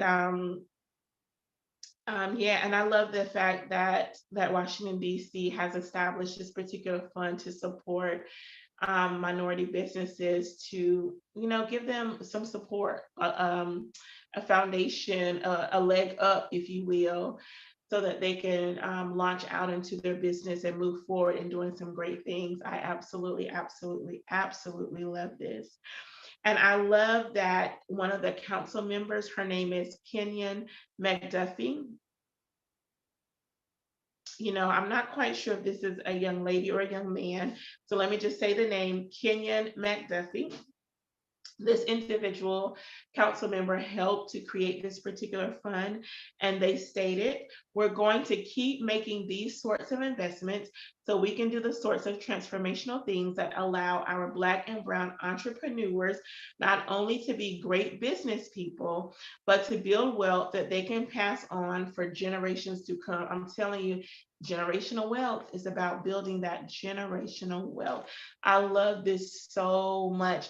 There might be other cities and states that have programs like this. I don't know, I didn't research it out, but I would encourage you to search your county, search your city, search your state to see if there are programs like this for Black and Brown people to begin to start businesses or maintain their business. And if it's not, maybe you can appeal to your council people, your county commissioners or your city council. Maybe you can be the advocate, the catalyst to begin this type of opportunity in your particular area. So I love this so much, and I wanted to share it with you. Make sure that you look her up again. Angel Gregorio, Gregorio.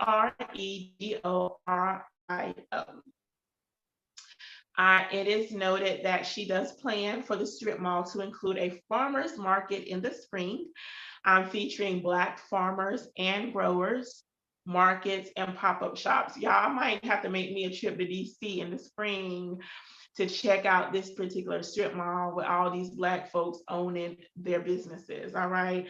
So yeah, y'all come on with me, y'all. Come on with me. Come on with me. Do I want to mention this? I don't want to mention this, but I'm gonna mention it anyway, because it's not a Black owned company, but it does feature Black people. So I'm gonna mention it. So in case you didn't know, there is a Black Barbie collection, or Black Barbie collectors dolls, but there's also a legacy, I would say, collectors line that Mattel has come out, and it features Bessie Coleman, Ida B. Wells, Rosa Parks, Madam C.J. Walker, Maya Angelou, and Ella Fitzgerald. So you can find some of these historical figures at Target in their Barbie legacy collectors aisle. I don't know where the Barbie's at. I ain't been to the toy aisle in Target in a long time, but you can actually buy these legacy figures at Target, or you can also go do a search for Black Barbie Collectors doll or Black Barbie Collectors Legacy, and you can find these dolls. Most of them were already sold out. When I went on the website, it was already sold out, most of them.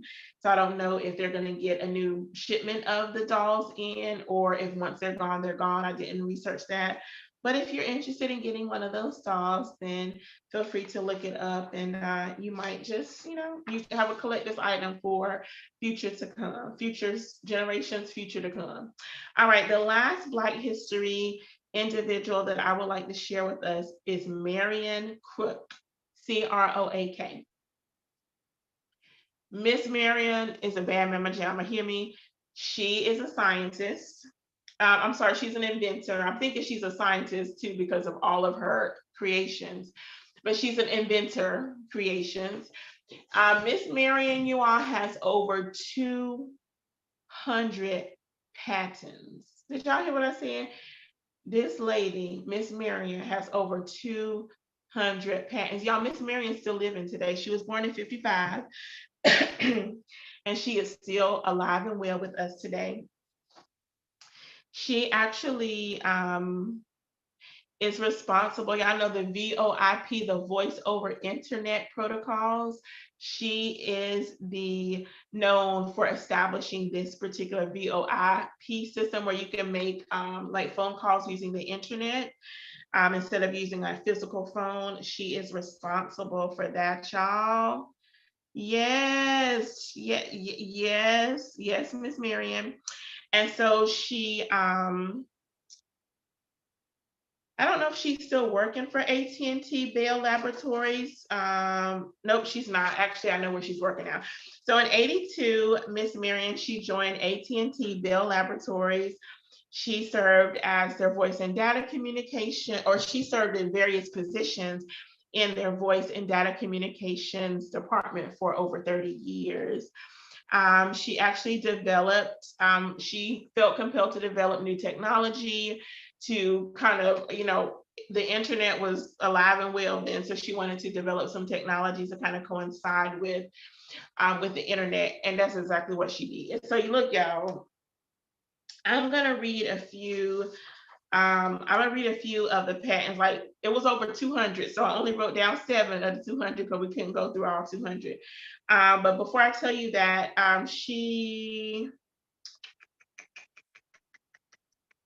while she was at AT&T, she supervised over 2,000 computer scientists and engineers, and she managed over 500 programs from 82 to 2014. So that's 82, 92, 2002, 2012, for over those 30 years. It was 32 years she was there. She managed over 2,000 computer scientists and engineers, and she managed over 500 programs. Like, Miss Marian got it going on, all right? She is also responsible for expanding what the internet is capable of doing around the world and increasing access to the internet in the developing world. Come on, Miss, you're talking about some girl power and some Black girl power right there. That's what I'm talking about. So look, you all, Miss Marian has, again, she has over 200 patents. She has received the 2013 and 2014 Edison Patent Awards. And in 2013, she was inducted into the Women in Technology International Hall of Fame. Yes, Miss Marian. So she's actually serving right now at the University of Southern California on one of their advisory boards. And she does have 3 children, and it says that she likes long distance running. I actually got this from the lemelsonmit.edu website about Miss Marian. So Miss Marian got it going on, got it going on. So look, y'all, I'll read a couple of her patents. So she has a patent for the method and apparatus for providing information associated with map requests, method and apparatus for providing traffic information associated with map request, the method and apparatus for proving special call handling for valued customers of research. Did I write that right? Retail. I meant to say retail, not research. It says retail. She got a couple of patents for that, about that retail. For providing special call handling for valued customers of retail. Method and apparatus for enabling phone number dialing using your email address. Some of y'all use that. I don't know that I ever have. because I don't know if I knew that was a thing or not, but y'all know I'm in the dark ages, so it's all good. She has a patent for the method and apparatus for providing an audible calling party identification for a call waiting service. So you know when y'all on the phone and you hear that little beep beep to let you know another call coming in, that's Miss Marian. Come on and here's somebody she got the patent for. Miss Marian has a patent for the method and apparatus for sharing a stored video session. I don't know that I've ever shared a stored video session because it highlighted how she did it within the, like, if you do the research, it gives you like a little paragraph of what the patent is about. And I was reading and I was like, I don't think I've ever done that before, but y'all out there probably have. Y'all know exactly what that is. Miss Marian has a patent for the method and apparatus of updating a speed dialing list. Come on in here, somebody. And the last one I'm going to share is a patent for the method and apparatus of providing automatic callbacks for automatic crankbacks for emergency calls. So y'all know when y'all dial 911 and hang up, oh, Miss Marian has a way for 911 to call you back and make sure everything's okay. So that's just 7 of her 200 patents, y'all. Miss Marian got it going on, She got it going on, y'all. So that's all I want to share about Black history. These individuals I never heard of before, except for I didn't know Miss Angel's name. I knew about the strip mall for all Black owned and Black woman businesses, but I didn't know that it was Miss Angel's, that she purchased the building and actually provided space for these businesses to be planted and thrive. And so Black folk, come on, y'all. We be doing it, y'all. I'm putting my glasses on, I ain't about to read nothing. I do want to read about our heart health. It's already 8:15 and I'm already over my time. Y'all give me about 5 more minutes, maybe 10. So we can talk about heart health. I got my red on for heart health. And I want to highlight that before I let you go. So look, you all. Oh, is the beach still Black owned and operated? That's a good question. No, it's been purchased by, I don't remember because I can't rely on my memory, but it's been purchased by someone else. And I don't know if who purchased it if it's a Black owned company or if it was like a preservation society or whatever that purchased it. I cannot remember. I did read that, but I didn't write it down or type it in. But it is on the national. I think for me, it's so important to know that it's on the national registry, so it will forever remain intact. It can't be destroyed. I mean, how can you destroy a beach, right? Unless you're a hurricane or a tsunami, right? But it will remain, like, its history and preservation will remain intact because it's on the national registry. But I can't remember who owns it. Yeah, I can't remember. But anywho, you all, so you can find out for yourself, mommy, and let us know. So last thing I want to share with you, I actually am going to, I don't know why I took away the American Heart Association information, but I did. But I'm going to quickly pull it up so that I can give you that information, you all. It is so important that we take care of ourselves so that we can be heart healthy. And in particular, Black women, take care of yourself. So that we can live longer, we can be around for our children, for our spouses, for our family, for our friends, for everyone who is connected to us, or for everyone who we support. We need to stay around, you all, as long as absolutely possible.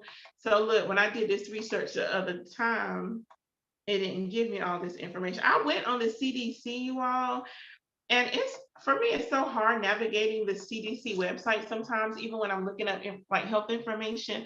Their website for me is hard to navigate. I don't know why. Maybe because it's kind of plain Jane, which is fine because all we need is the information. But anyway, I'm pulling this information from goredforwomen.org. It is a part of the American Heart Association, specifically for women, so we can get the information that we need to stay heart healthy.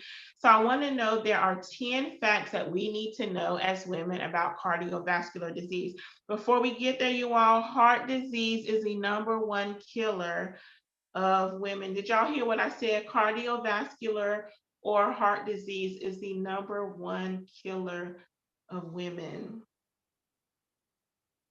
It causes 1 in 3 deaths each year. So a third of women every year passes away from heart disease or cardiovascular disease. Cardiovascular disease, it impacts some women at higher rates than others. It is preventable with education and lifestyle changes. It is preventable. Heart disease and stroke can affect a woman at any age. Okay, so that's why it's important for us to know our body, know how know the normal feeling of our body, recognize any pain or aches that we're having, where it's happening, how it's happening, and stay in communication with our licensed healthcare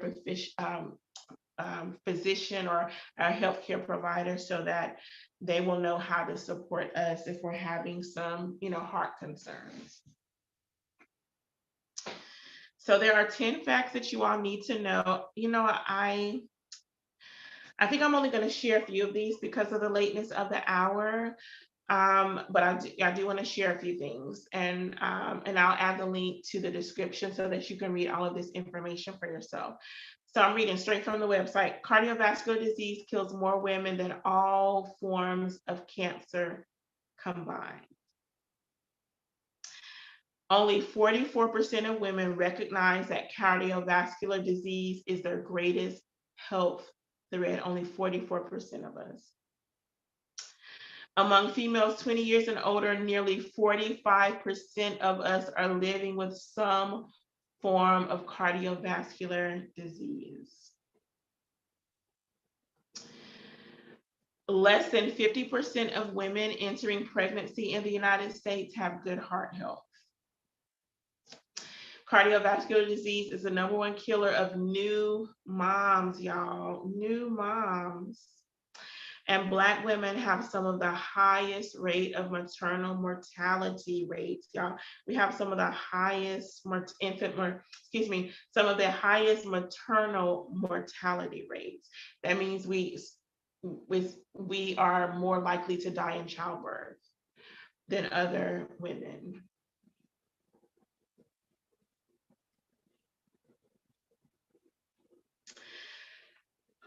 Most cardiac and stroke events can be prevented through education and lifestyle changes. We're going to talk about that in just a minute. 51.9% of high blood pressure deaths or hypertension, the silent killer, are in women. And out of all women, 57.6% of Black females have hypertension more than any other race or ethnicity.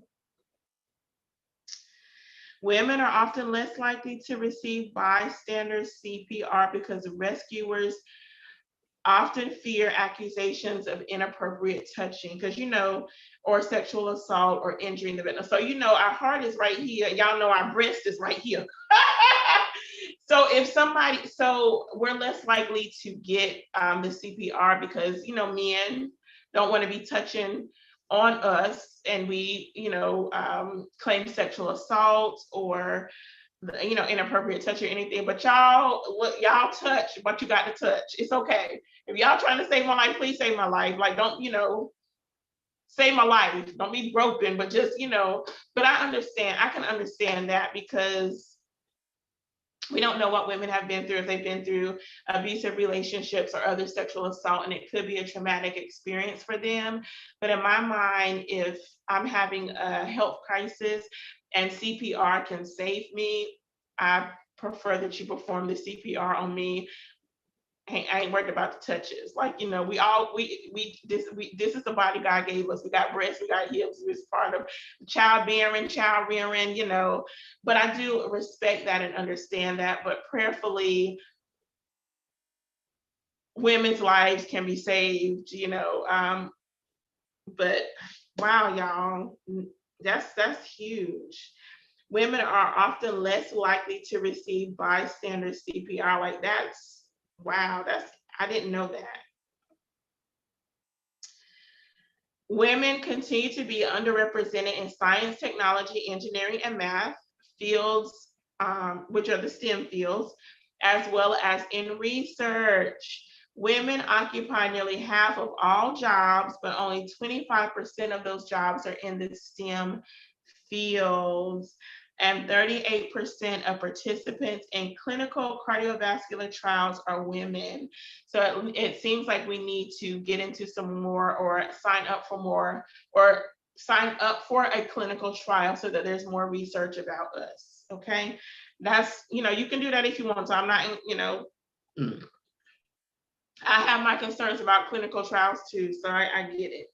Especially Black people and our relationship with the healthcare system and sterilization and different things of that nature. We couldn't go on, but we won't, because I'm trying to wrap this up. Y'all, what does it come down to? I wrote it down. I wrote it down on my thing. I wrote it down up here. What it comes down to is we need to, I'll put it in my notes. Hold on, let me grab my notes because I want to read what I wrote. It's short and sweet. What it comes down to is we need to eat healthy and eat smart. We need to get up and move out. And we need to discuss any concerns that we have about our body with our doctor. Y'all,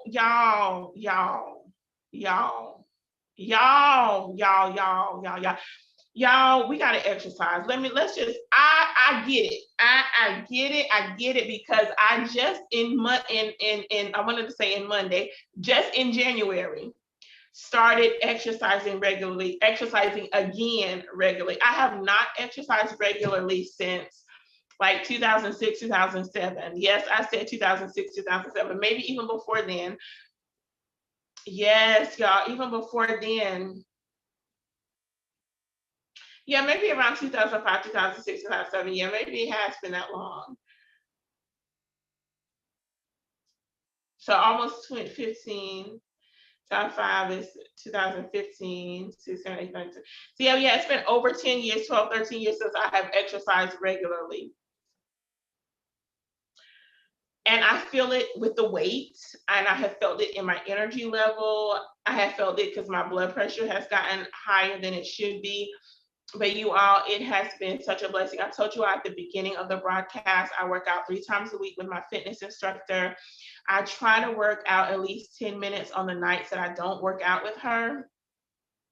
But I am starting to be more diligent and more consistent about exercising on the nights that I don't work out with her, and then extending those 10 minutes to 20 to 30 minutes. So last night, I told y'all at the beginning of the broadcast, I did a full 45-minute workout. It was the absolute best. I loved it, loved it, loved it. Me and my instructor, we were not able to get together last night. So I was like, I'm gonna exercise on my own, and I did, and it felt so good. See, you all, we got to get up and move. If you're thin, if you weight, or you whatever, we have got to get up and exercise. If your bones, your muscles feeling stiff, you probably need to move. Even if you get up and just walk around your house, like if you have limited mobility, if you just get up and walk the length of your house, if you can go outside, like walk your property or walk around your apartment building, just get up and move, you all. Start with 2 minutes or 3 minutes, build up to 5 minutes, build up to 10 minutes, to 15, to 20, to 25, to 30 minutes, at least 30 minutes every single day of some type of physical movement. Hopefully it's a movement kind of like an aerobic type of pace that gets your heart racing and pumping that blood throughout your body. Start with 10 minutes in the morning, 10 minutes in the afternoon, 10 minutes in the evening if you're not able to do the full 30 minutes at one time. If you work on a job where you can take a lunch, well, you should be taking your lunch, but depending on what you do during your lunch, you might need to go pay a bill or something. But take 10 minutes of your 30-minute or your hour lunch break and walk. Walk around your company if that's safe to do, if you can do that. Maybe there's a park nearby that you can walk at. Maybe there's a school. Well, the schools are in session, so you really can't walk the track. We used to walk the track at the school in the evening times, not during the day, but in the evenings. But if you're able to do that in the evenings, walk the track at your local school, your local high school or middle school, if that's a possibility. Walk the park. There might be trails in your communities that have been carved out specifically to get in residents in the city moving to walk the trails, you know, in your city, in your county, in your community. Take a friend with you so you can be safe. You know, if you're by yourself, do what you need to do to stay safe, be alert, be aware of what's happening around you. Just be safe while you're out and about. But I get up and move, y'all. We got to move. And so during the lifestyle series this month in May, we are having a exercise instructor. She is going to teach us about movement, and she's going to do a short routine for us right here on the Stephanie Humphrey channel. So stay tuned to that. You'll be able to get some exercise tips. I'm looking for a nutritionist so I can get some healthy eating tips as well. If y'all know somebody, let me know. But y'all, we have got to get our butts out of the seat and move these bodies so that we can be heart healthy. Get up. Y'all know what? If you don't want to walk, if you don't want to run, put some music on. Y'all, one of the best exercises, get you some shout. Go to YouTube, find you some shouting music and just shout around your house. Girl, if you don't get tired from shouting, something wrong. If you shouting good and right, you're gonna be tired after you finish. Get you some shouting music on, get you some praise music on, dance around your house, move around your house, just get up and move. Y'all get up and move so that we can be heart healthy. Y'all, we got to put these potato chips down and these chocolate chips down and these honey buns down and this ice cream down. Y'all, we have got to make better choices with our food. Eat healthy, eat smart. Am I still working on eating healthy? Yes, I am, y'all. I don't have cookies at the house. I don't keep cakes and pies and sugary things. The only sugar I got in my house is fruit. I got some grapes. I ate my last banana. I got to go get me some more fruit this weekend. But the only sugar you're going to find here, okay, so we just had a family event this past weekend, and I did have the rest of the cake today. So if there's a special event, it is possible that I have some sugar at my house. That only happens a couple of times a year. A couple of times a year. I might go to my flavor desserts, give me a $2 cupcake, but that only happens a couple of times a year. I don't keep cookies and chips. I don't even keep chips in the house, y'all. When I want to snack on something, I'm popping some air pop popcorn. That's what we snacking on. It may not be the tastiest, but that's what Stephanie's snacking on. We don't keep chips around here. We barely keep packaged food around here. I just recently bought some crackers, what we call nabs growing up. And so I have a few packages of those here, but I normally do not buy packaged foods at all. So I will buy some nabs normally a few times a year. I might even buy some chips a few times a year, but like I'm talking about like maybe twice a year, maybe 3 times a year. Like it's not a staple in my pantry, okay? Staples in my pantry is you're gonna find some oatmeal. I can't stand oatmeal, but it's heart healthy. So we gotta do some blueberries with oatmeal, bananas, some fruit, vegetables. You're gonna find a freezer full of vegetables. Or right now I got a cabbage in the refrigerator. I need to chop up and eat. I just finished my kale last week.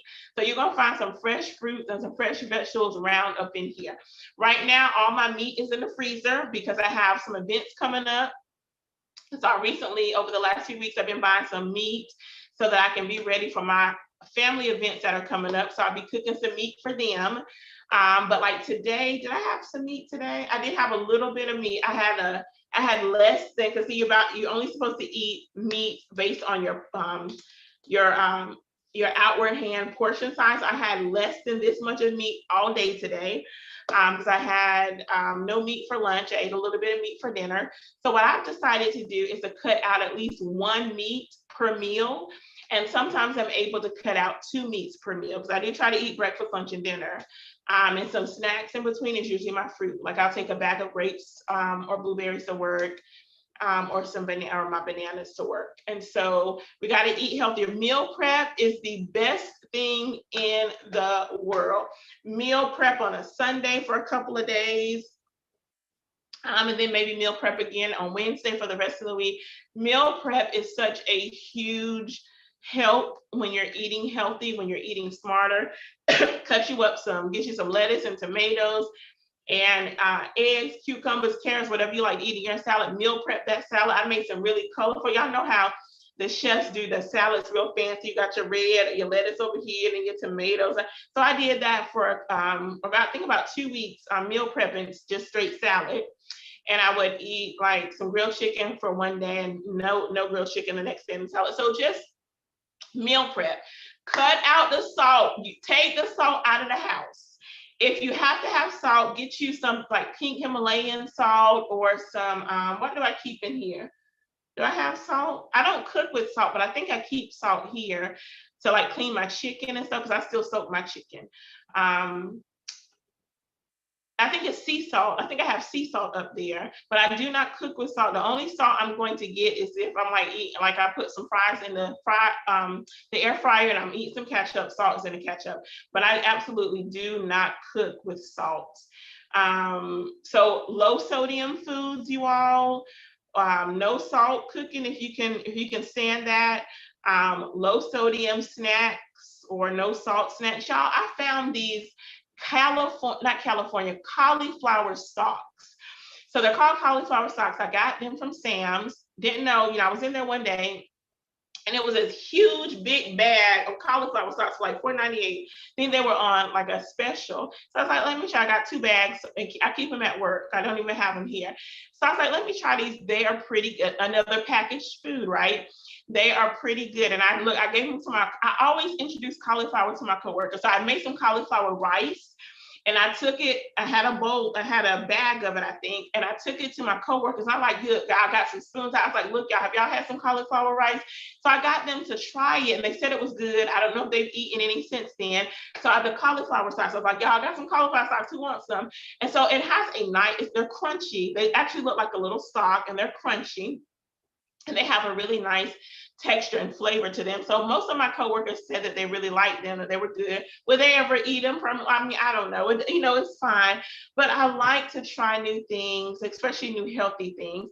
And they are low in I can't remember how much sodium, but if I'm not mistaken, they're low in sodium because I check sodium, y'all. I check the sodium. And if it's high in sodium, I am not going to purchase it.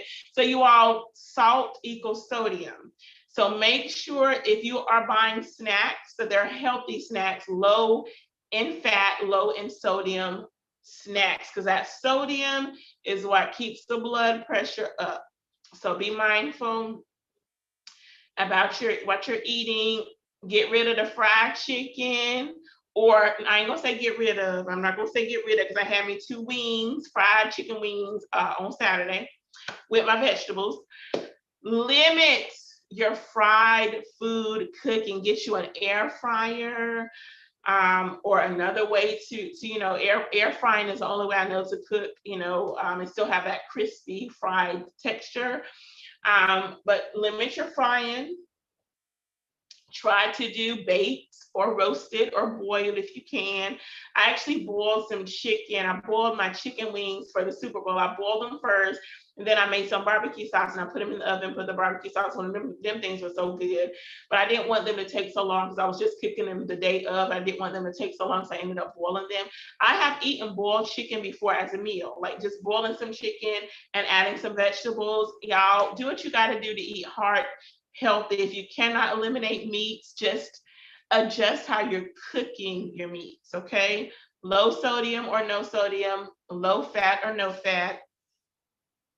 I actually added 2 recipes to my my newsletter for my wellness, my Stephanie B. Well newsletter. So I'll add the newsletter to the description so you can have it. I added some Brussels sprouts. Y'all, I love Brussels sprouts. I added some Brussels sprouts and I added a fruit yogurt that you can make right at home, y'all. So we got to eat healthy. We got to eat smart so that we can take care of ourselves. We got to move.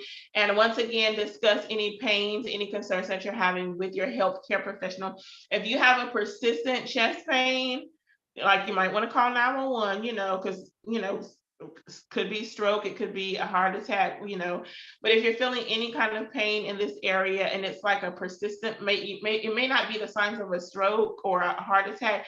I keep saying stroke, but I really mean heart attack.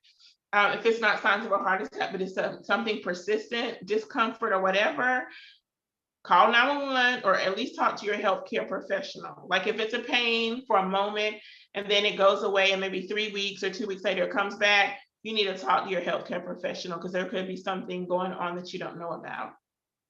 If it's a persistent pain in here, I would encourage you to dial 911 because, something else might be going on that needs the immediate attention of a healthcare professional. Okay. All right, y'all. I'm done. Get your hind parts up and move, move, move, move, move, move, move, move, move, move, move. Eat healthy and eat smart. Put them snacks down. I know you putting a cookie in your mouth right now. Put that cookie down. Try not to eat packaged foods or limit your packaged food eating, including your chips and your Nabisco Cheez-Its used to be my weakness.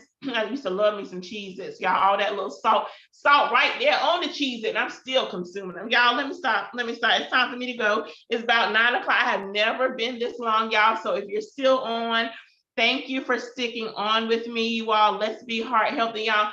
I do not want to die of heart disease, and I don't want anybody in my family to die of heart disease, y'all. So let's get healthy. Let's take care of ourselves. I know it's hard to get rid of the sweets and to decrease or eventually eliminate the chips and things, but just at least decrease. You know, maybe you got maybe you buy a bag of chip every week, maybe you go a month.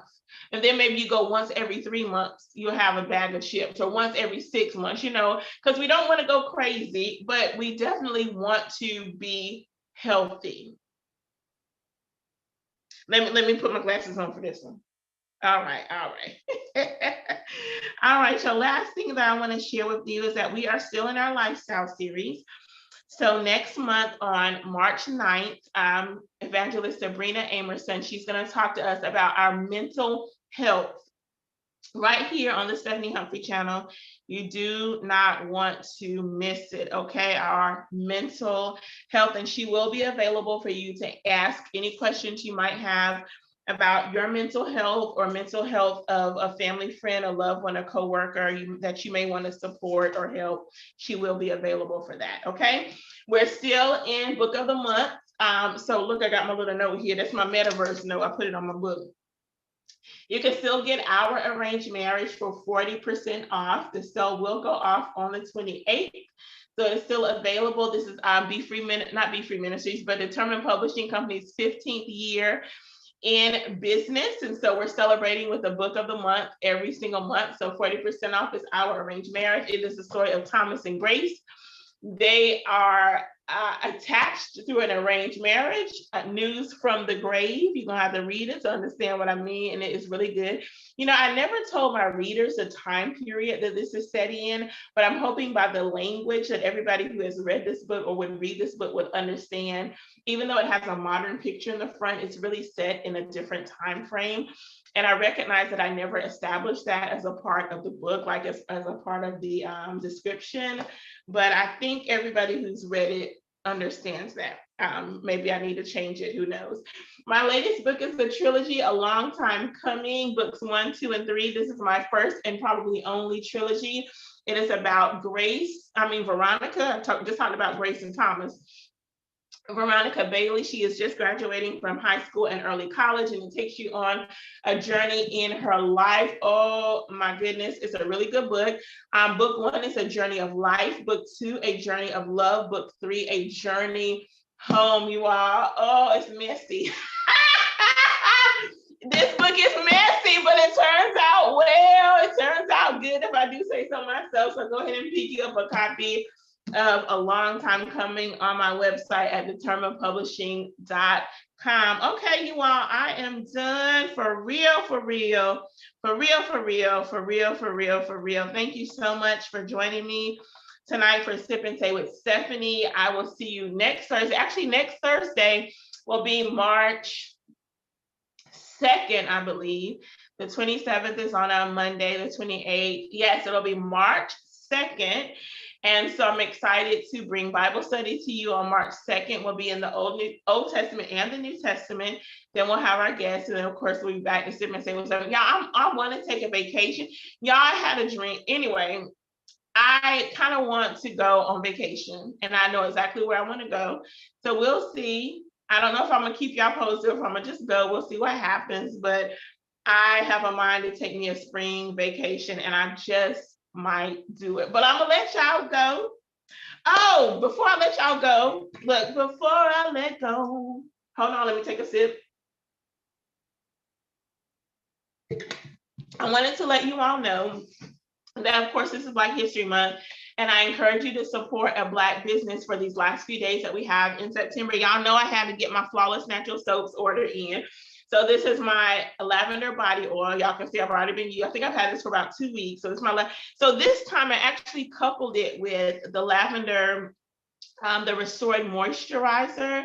And so I coupled these together when I'm moisturizing my body. Sometimes I use the oil just on my legs and the moisturizer on my arms or vice versa. And I want you to see how it looks. I'm sorry, this is not the right one. This is my face. I know this didn't look right. This is my face moisturizer. Oh, I grabbed the wrong one. I keep these all together on my little stand, but there's actually a lavender lotion that I use. And I'm actually going to show this to you because it's about the same texture. It's about the same texture. I don't know if you can see that or not, but it's actually about the same texture. It's very thick. I don't want to stick my hands in here because my hands are not clean, and I use this on my face, but it's a very nice, thick, silky texture, and it is the absolute best. The lavender oil is, every time I wear my lavender oil or my rose oil, which I haven't opened yet, I get compliments about how good I smell. So I absolutely love. So the rose oil actually has rose petals. Let me turn this light off. It actually has rose petals in it. And then the lavender actually has lavender in it. I don't know if you can see the lavender there. And so I love these oils from Flawless Natural Soaps. They are the absolute best. They keep my body moisturized and they keep me smelling so good. So I ordered from my Flawless Natural Soaps.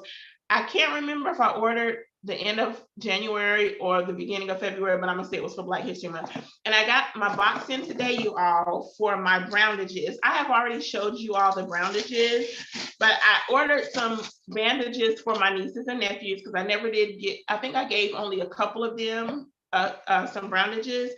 And so I ordered, oh, I got something new, I forgot. So I ordered some browndages in, you know, in the right complexion for the nieces and nephews because we all shades. Oh no, did I order the wrong one? Oh, I think I should have ordered a lighter one. I think I got too happy with my order. Oh wait. Yeah, that's, I think. I didn't need one of these. I think I should have ordered. I know I ordered the caramel. I knew I needed the caramel for one of my nieces, and I should have gotten a different shade for this one, but we're gonna make it work. I think I was supposed to get a lighter. Oh no, this is the right one. That's good. Okay, yeah. It looks different on the inside than it does on the box. So yeah, I got the right one. I was kind of nervous, but I ordered something new from the browndages, you all. I ordered something new. This is the wheat. And then I got the caramel for one of the nieces. And I didn't mean to get this mocha because I already have some mocha here, but it's okay. I'll probably end up giving it as a gift to somebody. But I decided to get some all natural healing balm from browndages. And so I actually have some balm, some lip balm that I got from Flawless Natural Soaps that I'm still working on. I don't know if you can quite see that. There we go. So it's a healing balm, and it's actually a healing balm. And I was looking at the reviews for this, and some of the there was one reviewer in particular that really enjoyed. It kind of smell like medicine too, I ain't even gonna lie. But so that's the healing balm from browndages. And even with my glasses on, I'm not gonna be able to see this. Oh, yes, I can. Okay, so it has cocoa butter, coconut oil, beeswax, black seed. This is in the lighter side.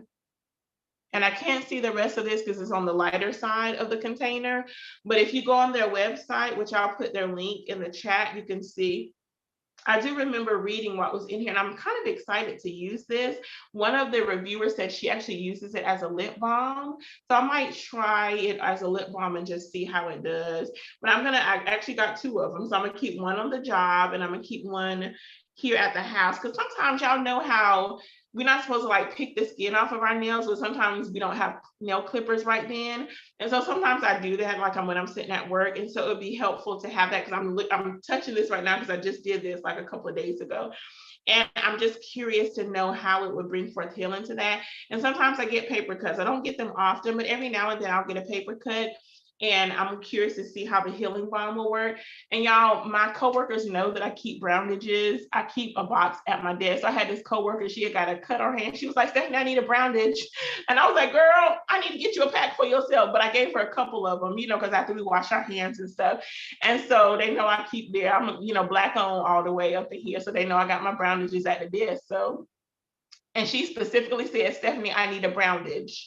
She knew exactly, because I share my purchases with my coworkers, because I want other people to support Black businesses too. So if it's a product that I enjoy, I definitely share it with my family and my coworkers and my community. All right, y'all. So I'll let you all know how the all natural healing balm is going to work. I'm pretty sure it's going to be absolutely amazing. And so I'm going to let y'all go for this, like my third, fourth, fifth, sixth, 10th closing, but I'm going to really let you all go.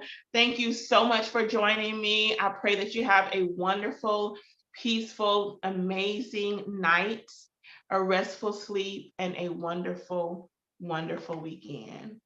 You all take care and be blessed.